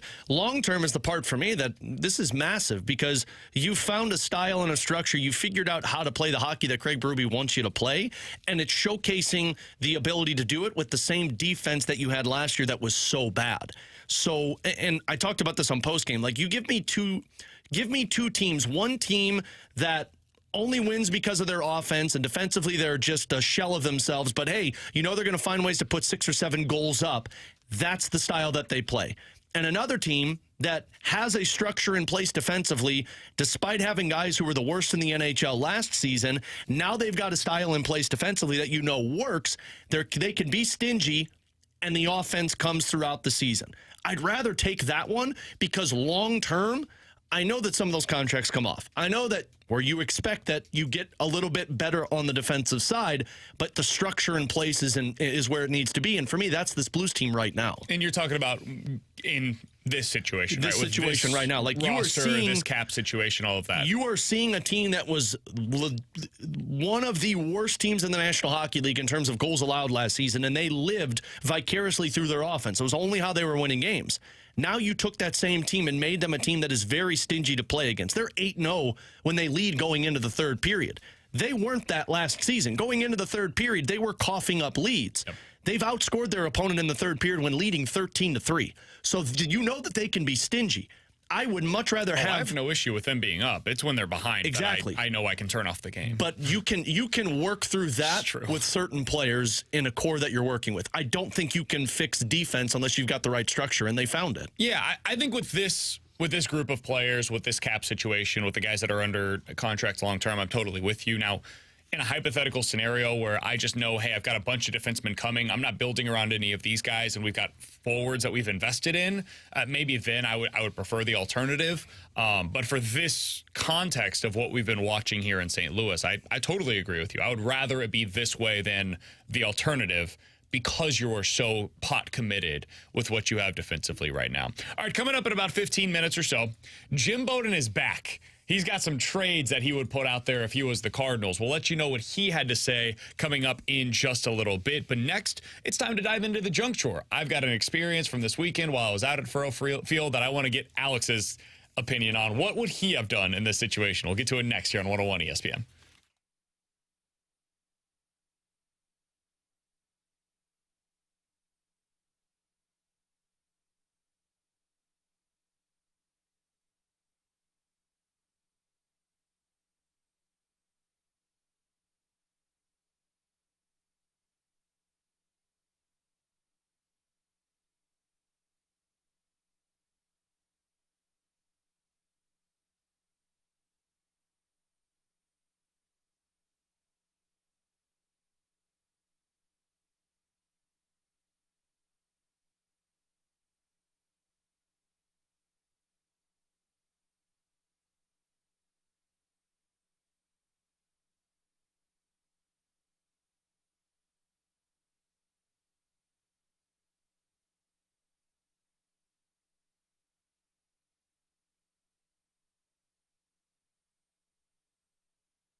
Alongside Alex and T-Bone on BK. So I went out to Columbia this weekend, Alex, with a group of Kara's friends from college who are now my friends as well. Many of us. Save. Well, you know how this works, right? Where your then girlfriend, now wife's friends, eventually are like, you see them so often that you're friends with all of them as well. It's kind of how this group ends up working out. So we had 14 of us that were all staying at this Airbnb together, ended up going to the Mizzou game together. So we go out there having a good time. Friday night, I remember what it was like to be in college, wake up Saturday feeling terrible. It was fantastic. Oh, yeah, we saw the texts. The shots started pouring, and I was like, no. I don't know if I've got this in me anymore. And then we rallied. We rallied after that. One thing that was shocking to me, we went to a bar that I used to go to that was pretty cheap when I was in college. We got 3 buckets. They were like, yeah, that'll be $130. I said, excuse me? I'm in Columbia, right? It's 15 beers for $130. I couldn't believe it. I was beside myself. I was like, I'm in a college town. Bucket. Get the hell out of here. I genuinely could not believe what had just taken place. I would have left. Like $8 a beer. I would have said, no, this sir. is Cardinals prices. Come on, man. You don't get my service. So we had a good time Friday night. Saturday, we wake up. We go out, tailgate most of the day. It's a good time, man. There's a lot happening. There's a lot of people out there getting their tailgates going early. We get into our seats. I mentioned earlier, we're like upper level, right? Towards the front, but of the upper level. So we're sitting down. It's like, I'd say midway through the third quarter at this point. It's been a fun game to watch. Everybody's having a blast. And then the guy next to me, he hears something. He says, did you just throw something at me? No, man, what happened? And then behind us, you just hear somebody yell, he threw up! Oh, no. A guy like 5 rows behind us. Oh, no. Had blown his chunks. He tosses his cookies everywhere, man. Nope. And it like was a projectile vomit. Ugh. Didn't get on me, but the 2 guys that were next to me were in his line of... Bleep that guy for projectile vomiting. You know there's a crowd in front of you. Duck your damn head down and puke on yourself. The 2 guys next to me both had a little something. One on a Pete coat, the other on his own coat. No. So, I'm never going to a Mizzou game again. One of them looked over at me and was like, what just happened? Did that guy just throw up on me?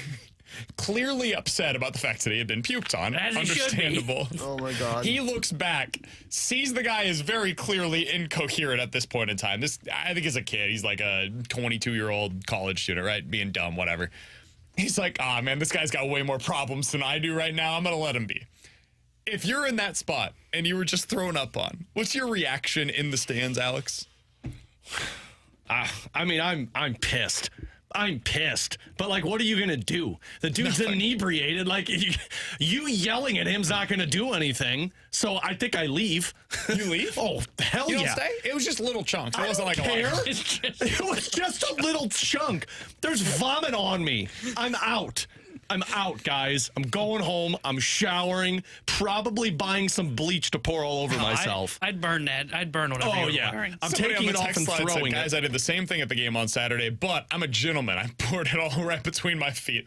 See? That's the bigger hero. That's the bigger problem. Like, don't be an a-hole. If you've got to vomit when you're around a crowd, duck your damn head down and puke in between your legs. Puke in your own area, not on people. I thought this was going to... When you started this story and said, I heard something, when I went to the Mizzou game in South Carolina, someone dropped their beer and spilt it on someone in front of them. That's where I thought you were going. And see, that one I'd be more upset about. That one I'd be a lot more pissed off about. I'd say something in that one. I would say something, I'd be upset, but, like, he dropped it. It wasn't like he poured it on him. It happens. And, like... Hold your damn beer. That was not as bad as being thrown up on. Yeah, but see, like, Even if it's little chunks. I can't confront a dude who's drunk from vomiting. I could be pissed and leave, but I could confront somebody for dropping their drink. But again, you're not going to do, like, what's that you're not going to do anything. Makes him feel better. Yeah, you just get to yell, and then maybe he yells back. Yeah. Like I say my piece and I move on. From the 314, guys, how much worse do the hangovers get with age? Much. I don't even think it's age. It's the lack of sleep. Is your friend. Liquid IV is your friend. Dude, for these old guys. I felt great this weekend. Baby boy stayed here with his grandparents, so I got like 7 hours of sleep on Friday night. Oh, felt great. I went to sleep at like 3, woke up at 9:30. Oh, my God. I felt completely rested by the time I woke up. See, you could have got like 13 hours of sleep if you would have went to bed at like 11 o'clock. Yeah, but we went out, man. Look at it. See, and there's the difference. Boring that is. There's the difference. We went to Shiloh. We went to Harpo's. We had to stop in a shot bar real quick. Had a good dinner before all of this. Went over to Big 12. Somebody on the text line said they had $3 neutrals. Didn't see that. Went over. We got El Rancho. If you're somebody from Colombia, you know what I'm talking about with the... They technically call it cheese, but it's the white paste that they put on the nachos. Had to get a little bit of that before we went back. Oh, it's great. It's great. See, to the text line's on my same page right now. First of all, the guy that said he puked in his lap, he said, I apologize to everyone, and then I left. That is a damn gentleman right there. See, there you go. From the 618. If you can't control your liquor, bleep off and get out of here. Have some self-control. If you're not an adult and can't hold on to your drink and you drop it, get the hell out of here. Go home and get a sippy cup. I mean, it's a tight area there. Like, I get it, you know? No. Man, you are just an ultimate buzzkill. I just have some respect. 13 hours of sleep, too, by the way. I'm not a buzzkill. If you have respect for adults around you, I'm there to have a good time. But if you have disrespect for other people, that's when we got a problem. And the world is full of disrespectful people. I think you're just looking for a fight. No, I'm never looking for a fight. I just want respect. People want respect. And if you go back to Lindenwood, are there certain spots that you got to go to? Because, like, when I go back to Columbia, I feel like I'm reliving a moment in my life, right? Oh, yeah. It's Main Street for me up in St. Charles. Yeah, I mean, we spent... Are you a big Q guy?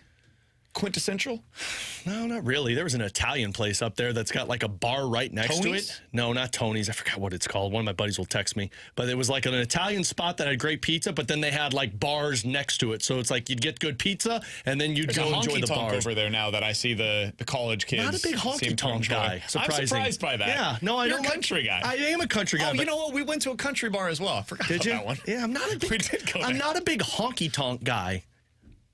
But I tell you this, you go into a honky-tonk bar, people have respect in that bar. You guys have been with me to my good old college stomping grounds in Alton, Illinois. Yeah, you can't hang. What's going on over there? Yeah. And you can't hang. No, he can't hang. What are you talking about? That's true. You? All we know is Alex can hang. Well, that's that debatable last time. I feel like we all had a pretty good time at Alton. Yeah. I feel like we all bounced back pretty well the next day at Alton. Now, it took me a little bit. Yeah, I did. Telania's. Thank you, 636. That's what it was called. A good spot. Love Telania's. There's a Telania's in St. Charles? Oh, yeah. It's on Main Street. Maybe it's not there anymore. But it was there when we were there. But, yeah, no, Main Street's where it's at.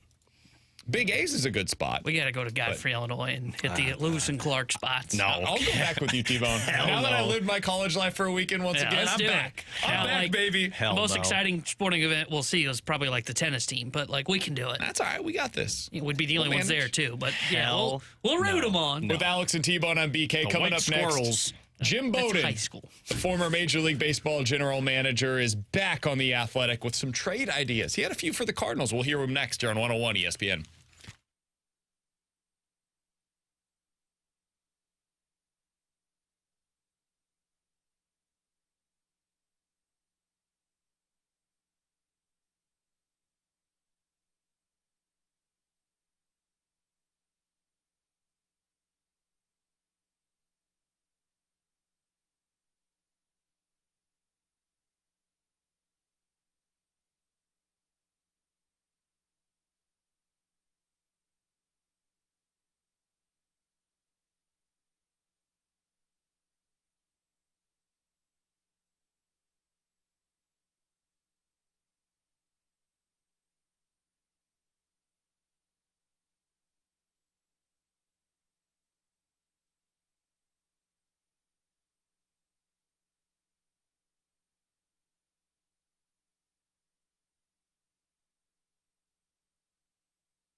Alex Ferrario with you to talk about my dentist, 100 West Dental, just off of Manchester. Dr. Pryor and his team are outstanding with the patient experience. And look, nobody likes going to the dentist, right? You dread it a little bit, some anxiety. You don't want to deal with the looking at your teeth and telling you what's wrong. You don't get that at 100 West Dental. They are all about the preventative procedure. They make the patient experience incredible, but on top of it, they're making sure you and your mouth are taken care of for the long run.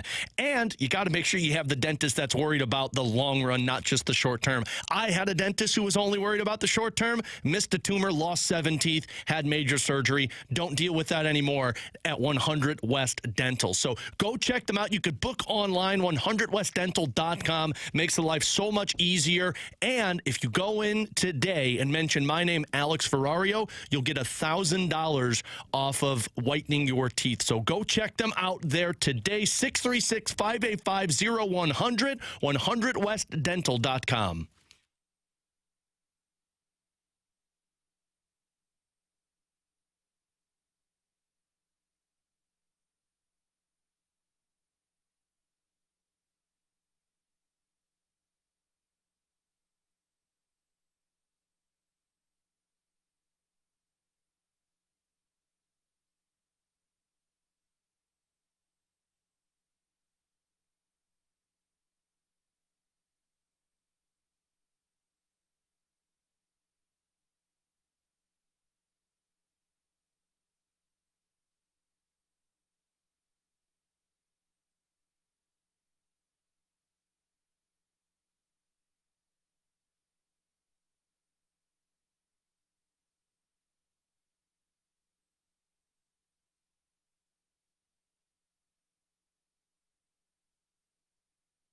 Alongside Alex and T-Bone, I'm BK. You got BK and Ferrario here on 101 ESPN. We got some news. Earlier today, we announced that Daniel Descalso is going to be joining the Cardinals staff in some capacity for 2024. Oh, I was right, what I said. I just winged it. Oh, God, this is even worse. The Cardinals have now made it official. He is going to be joining the staff, and not just in any capacity. He's going to be your new bench coach. He's going to be the bench coach in 2024. Joe McEwing is moving to a special assistant role under John Mozeliak. Oh, poor Joe. Come on, man. That's not nice. Don't do that to Super Joe. He's now making front office decisions. Your bench coach is now making front office. That's why don't Lance laugh, Lynn's because back. that was literally Daniel Descalso's job last year in Arizona. Well, I would much rather have Daniel Descalso in that job. Well, I was only joking when I said Daniel Descalso was the bench coach. I thought he was going to be like a roving infielder instructor or something like that. So no bench coach for Yadier Molina. that is my biggest takeaway here. My biggest takeaway is I think it's clear they were trying to get a new bench coach in there. This is me speculating, reckless speculation. I think they were trying to get a new bench coach. I think that was something that they prioritized this offseason. My guess is it's something that they talked to Yadier Molina about. And Yadi said, I'm not comfortable with that amount of time committing to it. And I don't blame him. I'm glad that he didn't commit to it prior to them figuring out exactly what that time commitment was going to be. And now I would guess Yadi's still going to be joining the staff in some capacity, but it'll probably be in like a catching instructor role where he can kind of roam in and out as he pleases throughout the course of the regular season. So Daniel Descalso, the new bench coach. We'll get to these trade conversations from Jim Bowden here in a moment. But Alex, what's your initial reaction to the move? I mean, I think it's smart. We saw the impact of a Skip Schumacher on the bench with Ali Marmol that first year. And I always feel like to have a coach that close to the guy in charge, you want somebody who's really close to the game. And Daniel Descalso is not very far removed from the game. So you're going to get somebody who has a keen eye, somebody that Ali Marmol really trusts. And I think you can have some good communication there. That's what I think matters. Yeah. I think it really matters that Ollie trusts him. That's what he had with Skip. Ollie and Skip were super tight. Ollie and Matt Holliday are like legitimately really good friends. And when you have a guy that is in that role, you have to have implicit trust in them, because if you don't and you're second guessing what their moves are, man, you're in your own head at this point. I think we know Ollie and Daniel Descalso have a really good relationship. They trust one another. They're going to be willing to tell each other when they disagree with one another, and that hopefully will help to lead to better decisions as well. So I think this is a really smart role, and I think that trust that you got there, I think that's the key word that I would use in describing their relationship. I think that's meaningful on the bench going into 24. Yeah, and that was my biggest kind of takeaway. To be honest with you, I forgot about the Molina aspect of things when you said that he was bench coach. That's what you're looking for. You're looking for a guy to go kind of hand in hand with battle with right next to your side there. And I mean, you saw it all the time where they cut to it and you see the discussions, even when it was Ollie and Joe McEwing, and then when it was Ollie and Skip, you're constantly talking, trying to game plan something. And I think to Alex's point, I do think there is something to it of looking for a guy that used to play, and not only did he used to play, but he played in kind of that super utility role. A guy that he wasn't a superstar, but he had to earn his money by working hard and grinding his way through Major League Baseball. I think that's important, and I think that's why you see a lot of those guys move into these positions.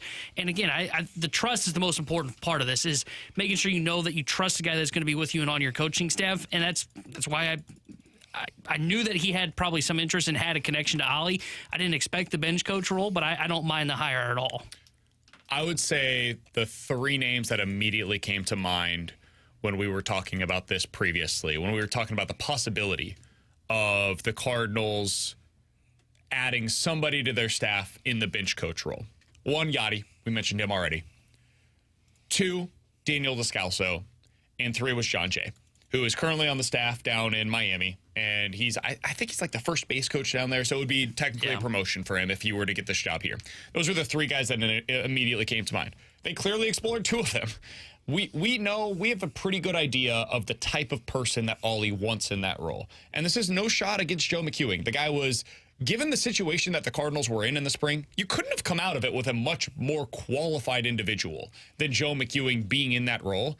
But McEwing and Ollie didn't have a previous history together.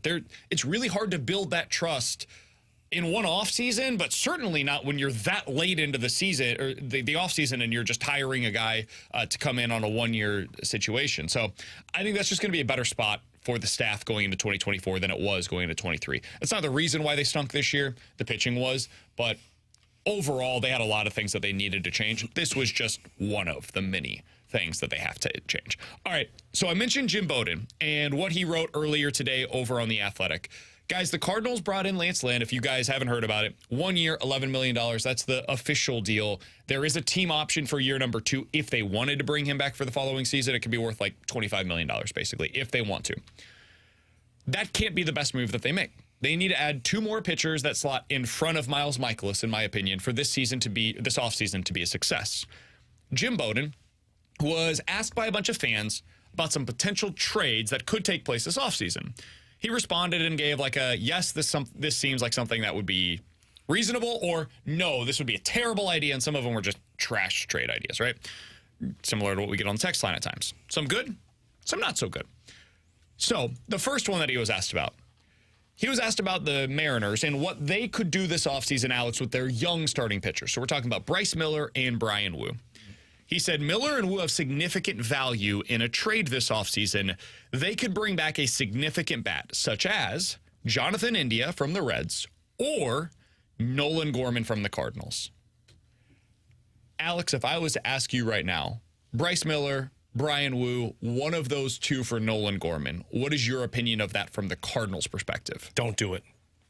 Because I'm not giving up. And I know both Bryce Miller and Brian Wu are players that have a really high upside, but I've already seen at the big leagues the high upside of Nolan Gorman. And I'm not trading somebody who is a major league ready talent for a pitcher who I hope can take over the front end of my starter, because that's what I did with Tampa, and it blew up in my face. So the only way I'm trading Nolan Gorman to Seattle is if Logan Gilbert's the name coming the other way. Otherwise, we're not trading Nolan Gorman. Yeah, I don't think I would trade a player of Gorman's type with his ceiling for these guys that are still trying to figure out who they are. I want more of a sure thing if I'm going to trade Gorman, who, though I know he's still trying to get to his ceiling as well.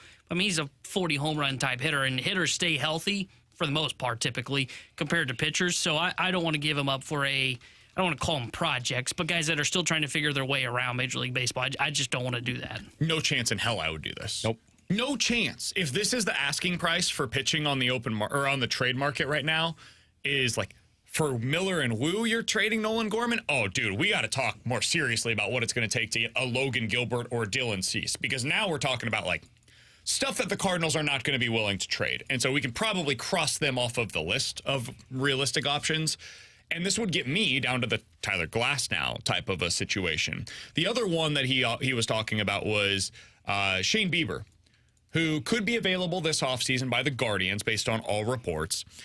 Jim Bowden, former Major League Baseball general manager, said, an offer of Tommy Edman and Alec Burleson or Dylan Carlson. So Edman, he's in it.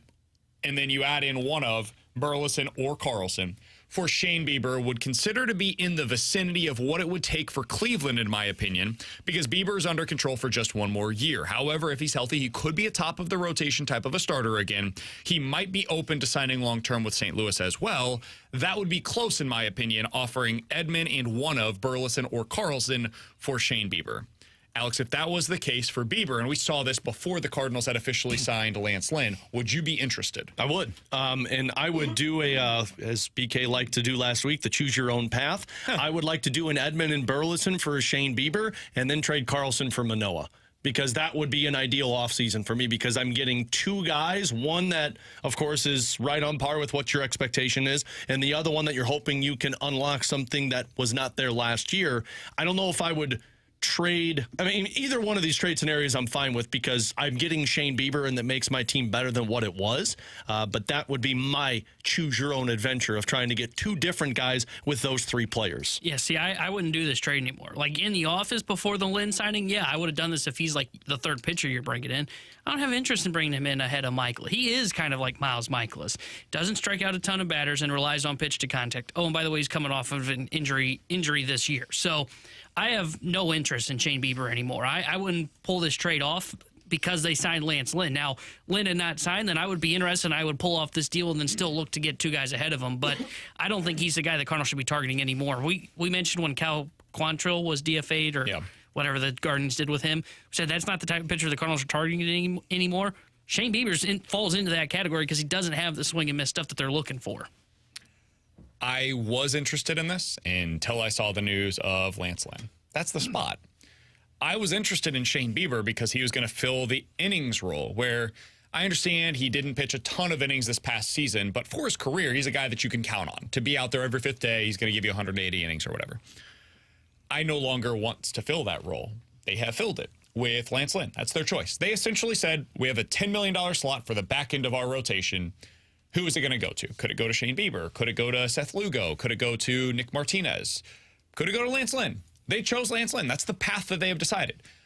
I don't know that that would have been my path. I would have preferred some of these alternatives. Like, I would have rather seen them go out and get Seth Lugo over Lance Lynn, just head-to-head. But Seth Lugo is going to take a 3-year deal. They probably want one of their young starters to be the number 5 starter by this time next year. So I get why they're doing that. It maintains some flexibility for them. That being said, it also takes them out of this market. I think it takes you out of the veteran, $10 million last year of his arbitration deal, comes in and is a back end of the rotation starter. They shouldn't be looking at those guys anymore. You're done. Don't have to worry about them.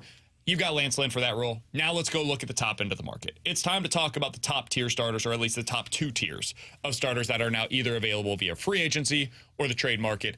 Then we can see where we're at for the bullpen. Coming up next, it's time for our football pick and reveal. I used to hate this segment. Now I love it. We'll talk about it next here on 101 ESPN.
Alongside Alex and T-Bone, I'm BK. You got BK and Ferrario here on 101 ESPN. Coming up here in just a little bit, 314-399-9646 is the Air Comfort Service text line for in or out. You give us a scenario.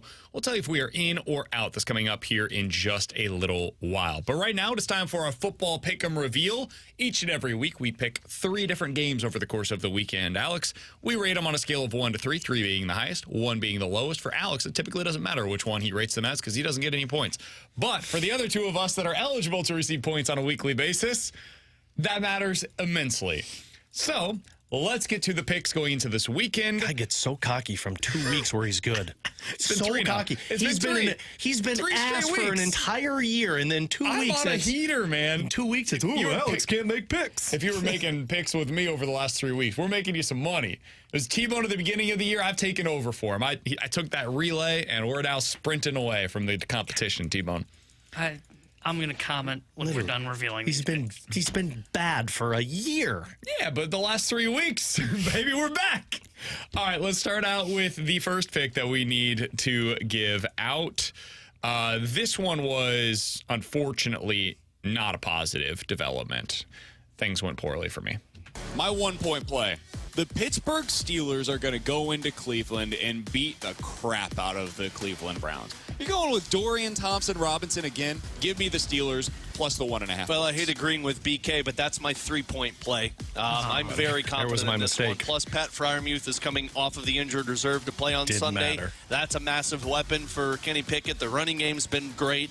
I'm done with Cleveland. Snap. Hopkins sweeps the leg. It's perfect. Cleveland takes the lead. Well, we had it pegged. We knew what the game was going to look like. I said like 17-13 was kind of my prediction. Unfortunately, Steelers don't score points. They had 100 passing yards in this game, Alex. Jaylen Warren rushed for 130. Figured that would be enough for them. Unfortunately, it was not because Kenny Pickett's terrible, and their offense has been outgained in every single game so far this season. Not what we were looking for there. No, God, no. But that's what I get when I agree with BK on a pick and making my 3-point play. If you had picked my other 2, maybe it would have been a little bit different for you, including my 3-point play of the week. I took the Cowboys minus a huge number last week against the Giants and never even had to think twice about it. I think it's going to be something incredibly similar this week. This is on the road. It's at Carolina, and so you have to lay fewer points, and that's part of why I love it. 10.5 points for the Cowboys on the road at the Carolina Panthers. I don't know how the Panthers score in this game. I think the Cowboys are going to be able to do whatever they want to do. Throws and it's intercepted. It's Deron Bland again. Bland looking for another pick six, and he's got it. It's his 4th of the year. How about them Cowboys? Well done, T-Bone. Jerry Jones? 33-10 was the final score in that one. Never close. Bryce Young is an atrocity to everybody. Nobody should have to watch him play football anymore the rest of the season. The Panthers should tank the rest of the way, and they should try to get Caleb Williams. They should have a mulligan. Do what the Arizona Cardinals did when they took Josh Rosen in 1 year and then said, you know what, we've made a mistake. Let us get Kyler Murray. Here's the problem. They don't have their first-round pick. So even if they wanted to take the rest of the way, all they're doing is giving Chicago a better pick because they failed so spectacularly with their evaluation of this year's top overall selections. I think Chicago, just our Carolina calls Chicago and says, hey, do over. Do over. Can we get it back? Can we get C.J. Stroud, please? We messed up. We messed up big time. Dude, it's bad. Good thing they kept DJ Moore, though. Good win by me. Good pick, yeah. Yikes. Oof. Not good, man. All right, next one up here is another game that 2 of us selected. T-Bone and I were both on one college football game that we liked. Yes, Georgia's going on the road. Yes, this is going to be in Knoxville. And yes, I think the Georgia Bulldogs are going to beat the ever-living hell out of the Tennessee Volunteers. That's my 3-point play. I've got Georgia minus the 10.5 at Tennessee. I'm with Joe Milton. They're going to get behind early. And as we've talked about, Joe Milton couldn't hit the broadside of a barn. Carson Beck's got 2 touchdown passes today. Looking for another. Throws it complete. Rosalie Jack Saint, number 3 on the day for Beck. Touchdown, Georgia. Dude, Georgia's really good again. Yeah. Like, the way that they're playing right now, I did not feel this way earlier in the season, and something changed after that Auburn game. I don't know what it was specifically, but something changed. And since then, they have clearly been the best team in college football, in my mind. Carson Beck has grown up in a meaningful way. That guy's really good now. I think he's going to be like a second-round pick if he wants to go into the NFL. They've got Brock Bowers back, too. This is an absolute buzzsaw that is rolling through the SEC right now. They beat the crap out of Tennessee on Saturday. I think they're going to beat the crap out of Bama once they get to the title game. Bama's been playing some good football, too, though. I know, but Georgia's just a different animal right now. Yeah, it's unbelievable. They are so good. All right, the other side of college football is another team that T-Bone said on Friday is the best team in college football. I'm not sure I'm buying it. My 2-point game, I'm going to the college slate. Guys, they're the best team in the country.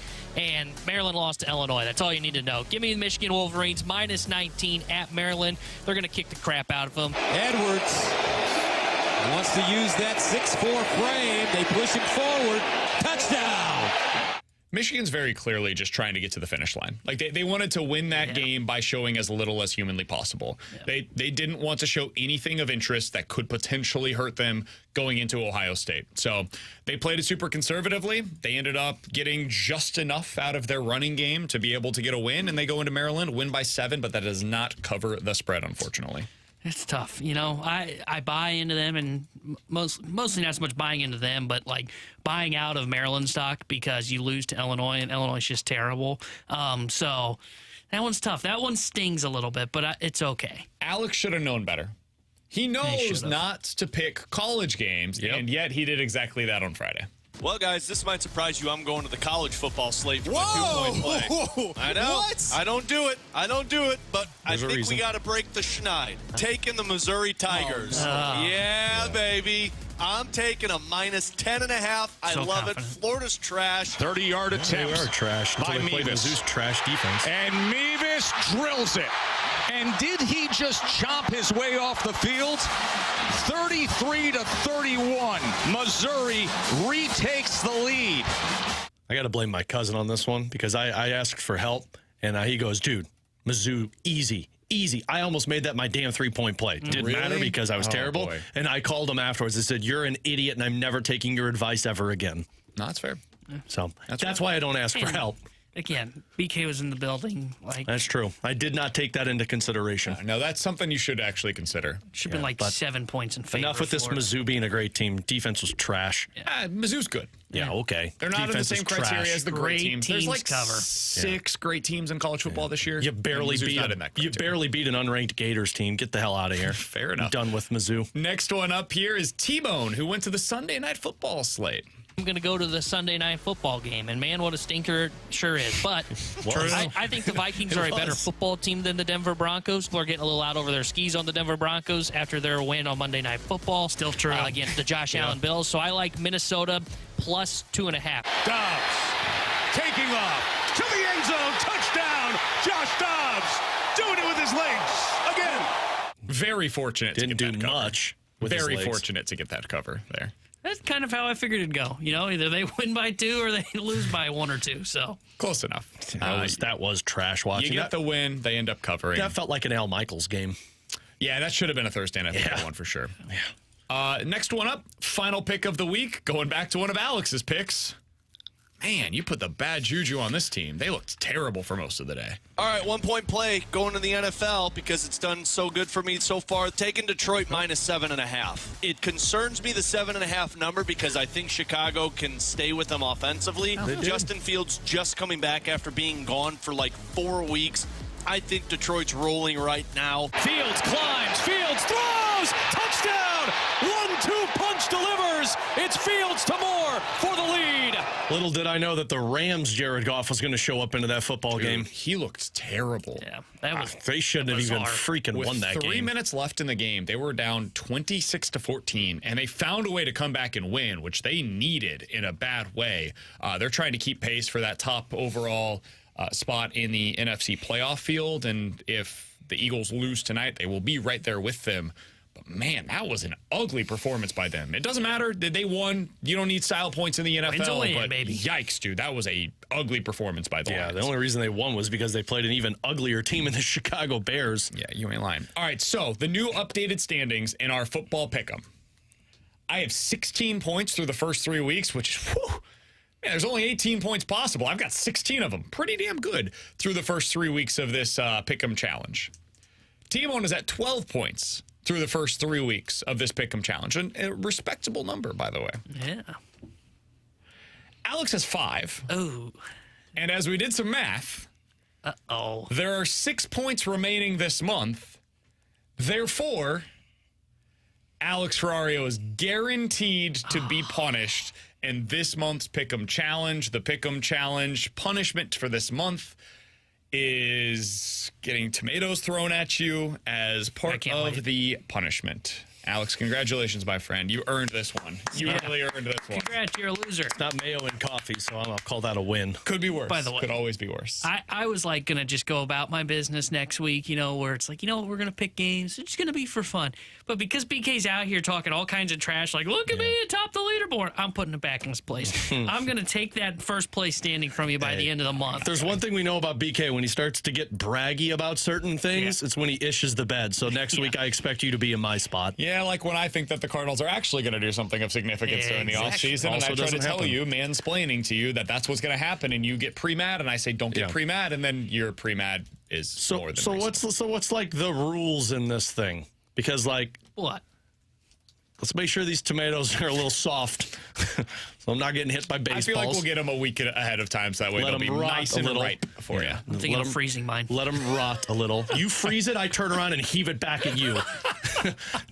Bleep this punishment. He's Alex Ferrario, that's Theodore Hendrickson, and I'm Brandon Kylan. Not so fun whenever you're the one that's getting punished. At least I'm not getting the happy finger. Coming up next, In or Out here on 101 ESPN.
Tanner Hendrickson here with a Sports Center update brought to you by Saliga Heating and Cooling. The St. Louis Cardinals have signed starting pitcher Lance Lynn to a one-year deal with a club option. They've also announced that former St. Louis Cardinals infielder Daniel Descalso will be joining the coaching staff for 2024 as he will serve as the new bench coach. And in NFL news, the New York Jets are going to bench Zach Wilson. They will start Tim Boyle this week. And the Blues will be back in action on Wednesday when they visit the Arizona Coyotes. Well, pregame coverage starting at 7 o'clock with Alex Ferrario and Joey Vitale. Then Joey joins Chris Garber for Puck Drop at 8. The Sports Update is brought to you by Saliga Heating and Cooling, an independent American Standard heating and air conditioning dealer.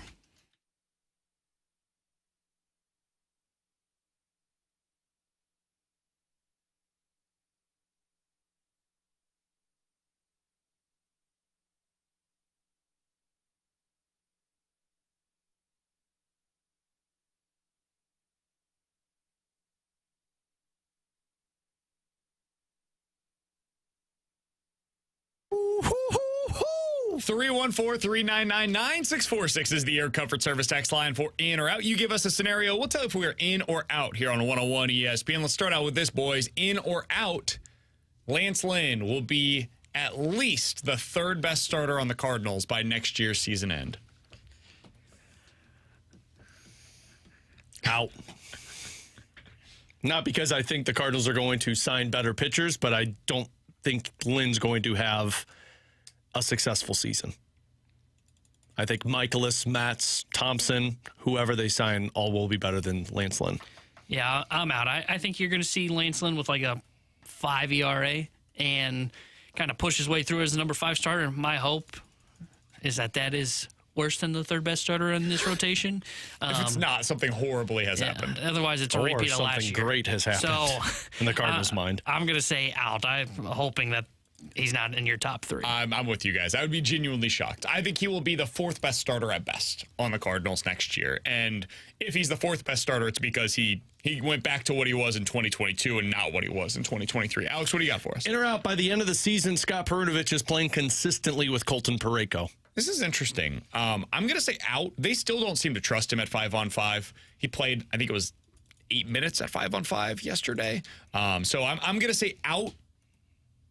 But it is an interesting development that he did get some time with him in the third period the other day. Yeah, and he got some time against the LA Kings game, and I know the game was out of reach, but it's pretty obvious that they're, at least in the last couple of games, trying to see what it looks like. We saw it a lot in preseason, and I asked Joe on pregame the other night, and he said that's a goal for the team, is to see if Perunovich can be a consistent top-pairing partner with Colton Parayko. I think I would say I'm in on this. I think he's going to end up playing with Parayko. I think it's going to take time, though. But it could be, I'm trying to think, All-Star break. Maybe that's when you can start to see it. You slowly start easing him in, see how he responds. Kind of like what Ollie Marmol and the Cardinals do with guys. They slowly ease him in, and then they kind of push him into that role that they're hoping that they can get him to and see how he responds to that. I think maybe we're going to see that with Scott Perunovich potentially. We'll see. T-Bone?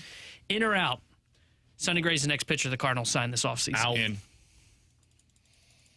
He's going to sign with Atlanta. I think Atlanta is going to... That's when my panic starts. ...throw a lot at him. In or out, then it's Rodriguez as the pivot. Out. I think Rodriguez is comfortable where he is. I don't know what the pivot is. And that's why I would officially panic if Sonny Gray signs elsewhere. Because then... Well, the pivot's waka, waka, waka. I think that may be correct. Because I don't think it's going to be Jordan Montgomery. I don't think he's coming back. I don't think you're signing Blake Snell. I don't think Yamamoto is realistic. Alan Craig free to play the outfield? Yeah. Who? Iminaga, maybe. Maybe, but he's going to have Cardinals. Kylie McDaniel wrote about this today and said he's probably one of the 3 safest, quote-unquote, safest bets in free agency. But, like, if he gets the contract that Kylie's projecting, he was saying that it could have, like, an $11 million posting fee. I would assume the Cardinals will add that into the contract and whatever the AAV is for their budget this year. I don't know if they can do a whole lot then if they bring him over, too. The class just, like, falls off of a cliff. So you've got Yamamoto, Nola, Snell. Range? All right. If we assume Yamamoto's out of their price range and Snell doesn't want to come here, then you get down to the second tier. That includes Jordan Montgomery, who we don't think is signing here. In this scenario, Sonny Gray has signed elsewhere. Eduardo Rodriguez, Shota Imanaga, and Marcus Stroman. I don't think they're interested in Marcus Stroman. We saw that last time that he was a free agent. So now you're with Rodriguez and Imanaga. I mean, if you don't sign one of those 2 guys, now you are at the Lucas Giolito, Michael Wacha, Seth Lugo, James Paxton level. Like, it just, it changes quickly, man. And this is where the offseason gets difficult, is you have to hit in that second tier. If you're not going to get Snell, if you're not going to get Yamamoto, you got to get one of them. And it's why right now I would be on the phone with Sonny Gray's agent and saying, what do we got to do to get this thing done by Thanksgiving? What do we have to do? And they'll say, we got more irons in the oven that we might want to focus elsewhere. Irons in the oven? Yeah, do you put your iron in the oven? It's a thing. You warm it up. Okay. Yeah. Makes sense. Yeah. If he signs with the Braves, dude. I might become a Braves fan. That would be problematic. You got to sign Sonny Gray. All right, 314-399-9646 is the Air Comfort Service text line for in or out. Guys, in or out, the Cardinals will sign Michael Wacha this offseason. And screw it. You got Descalzo, you got Lynn. Yachty's probably back. Might as well complete the offseason. I'm going to remain slightly optimistic, and I'm going to say out. Now you don't need I don't know if he classifies this. You don't need the swing and miss. But no, you don't need the swingman / 5-starter now that you've got Lynn.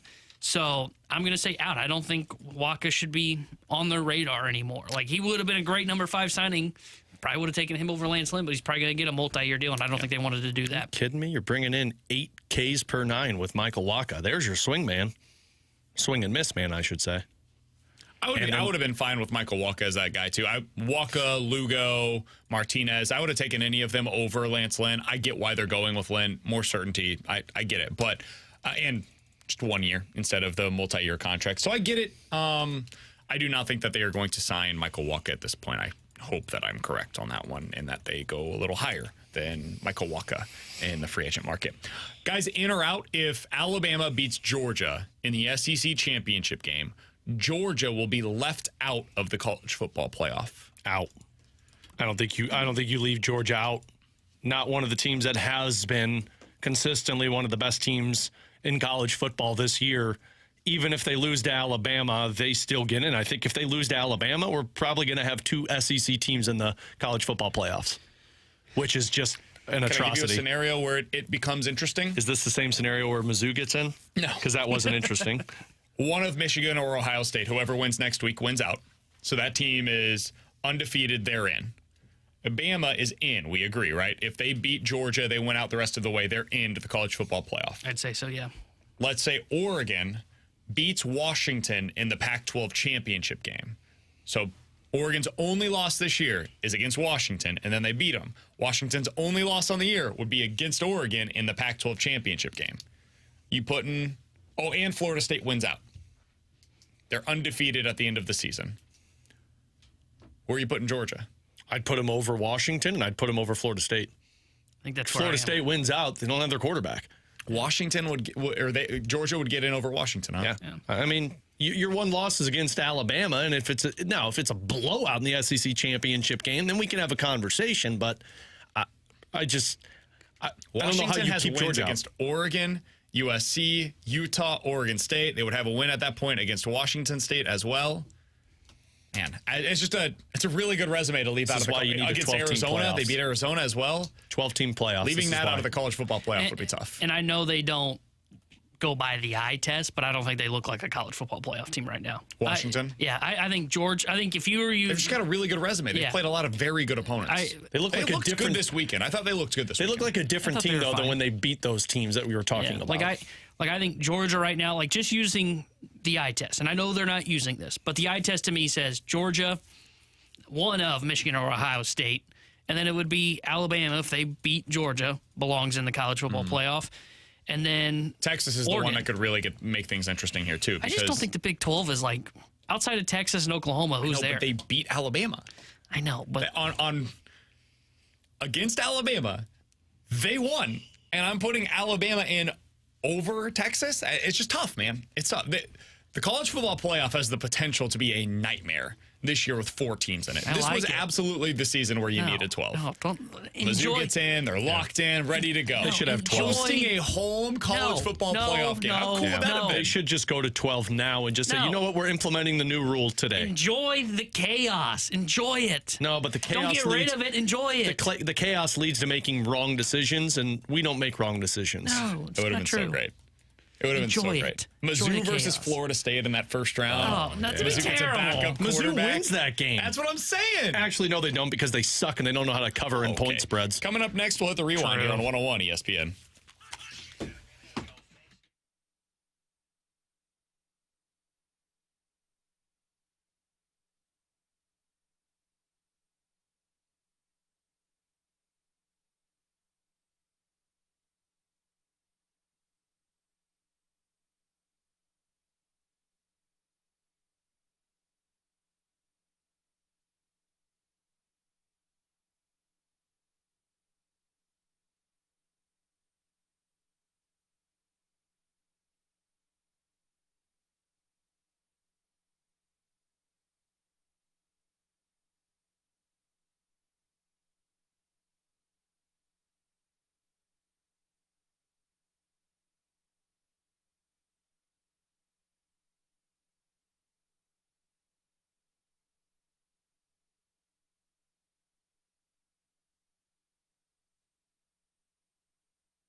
Alongside Alex and T-Bone, I'm BK. So tomorrow we're going to have Jim Bowden, former Major League Baseball general manager, on the show. Last year, he does this once a year with us. He'll do it right before the trade deadline. That's twice a year. Right before the trade deadline and right at the start of the offseason. And last year when he came on, we asked him, we said, hey, Jim, so who the Cardinals going to get? He said, well, they're going to go out there, they're going to catcher, and I think it's going to be Sean Murphy, but maybe Wilson Contreras.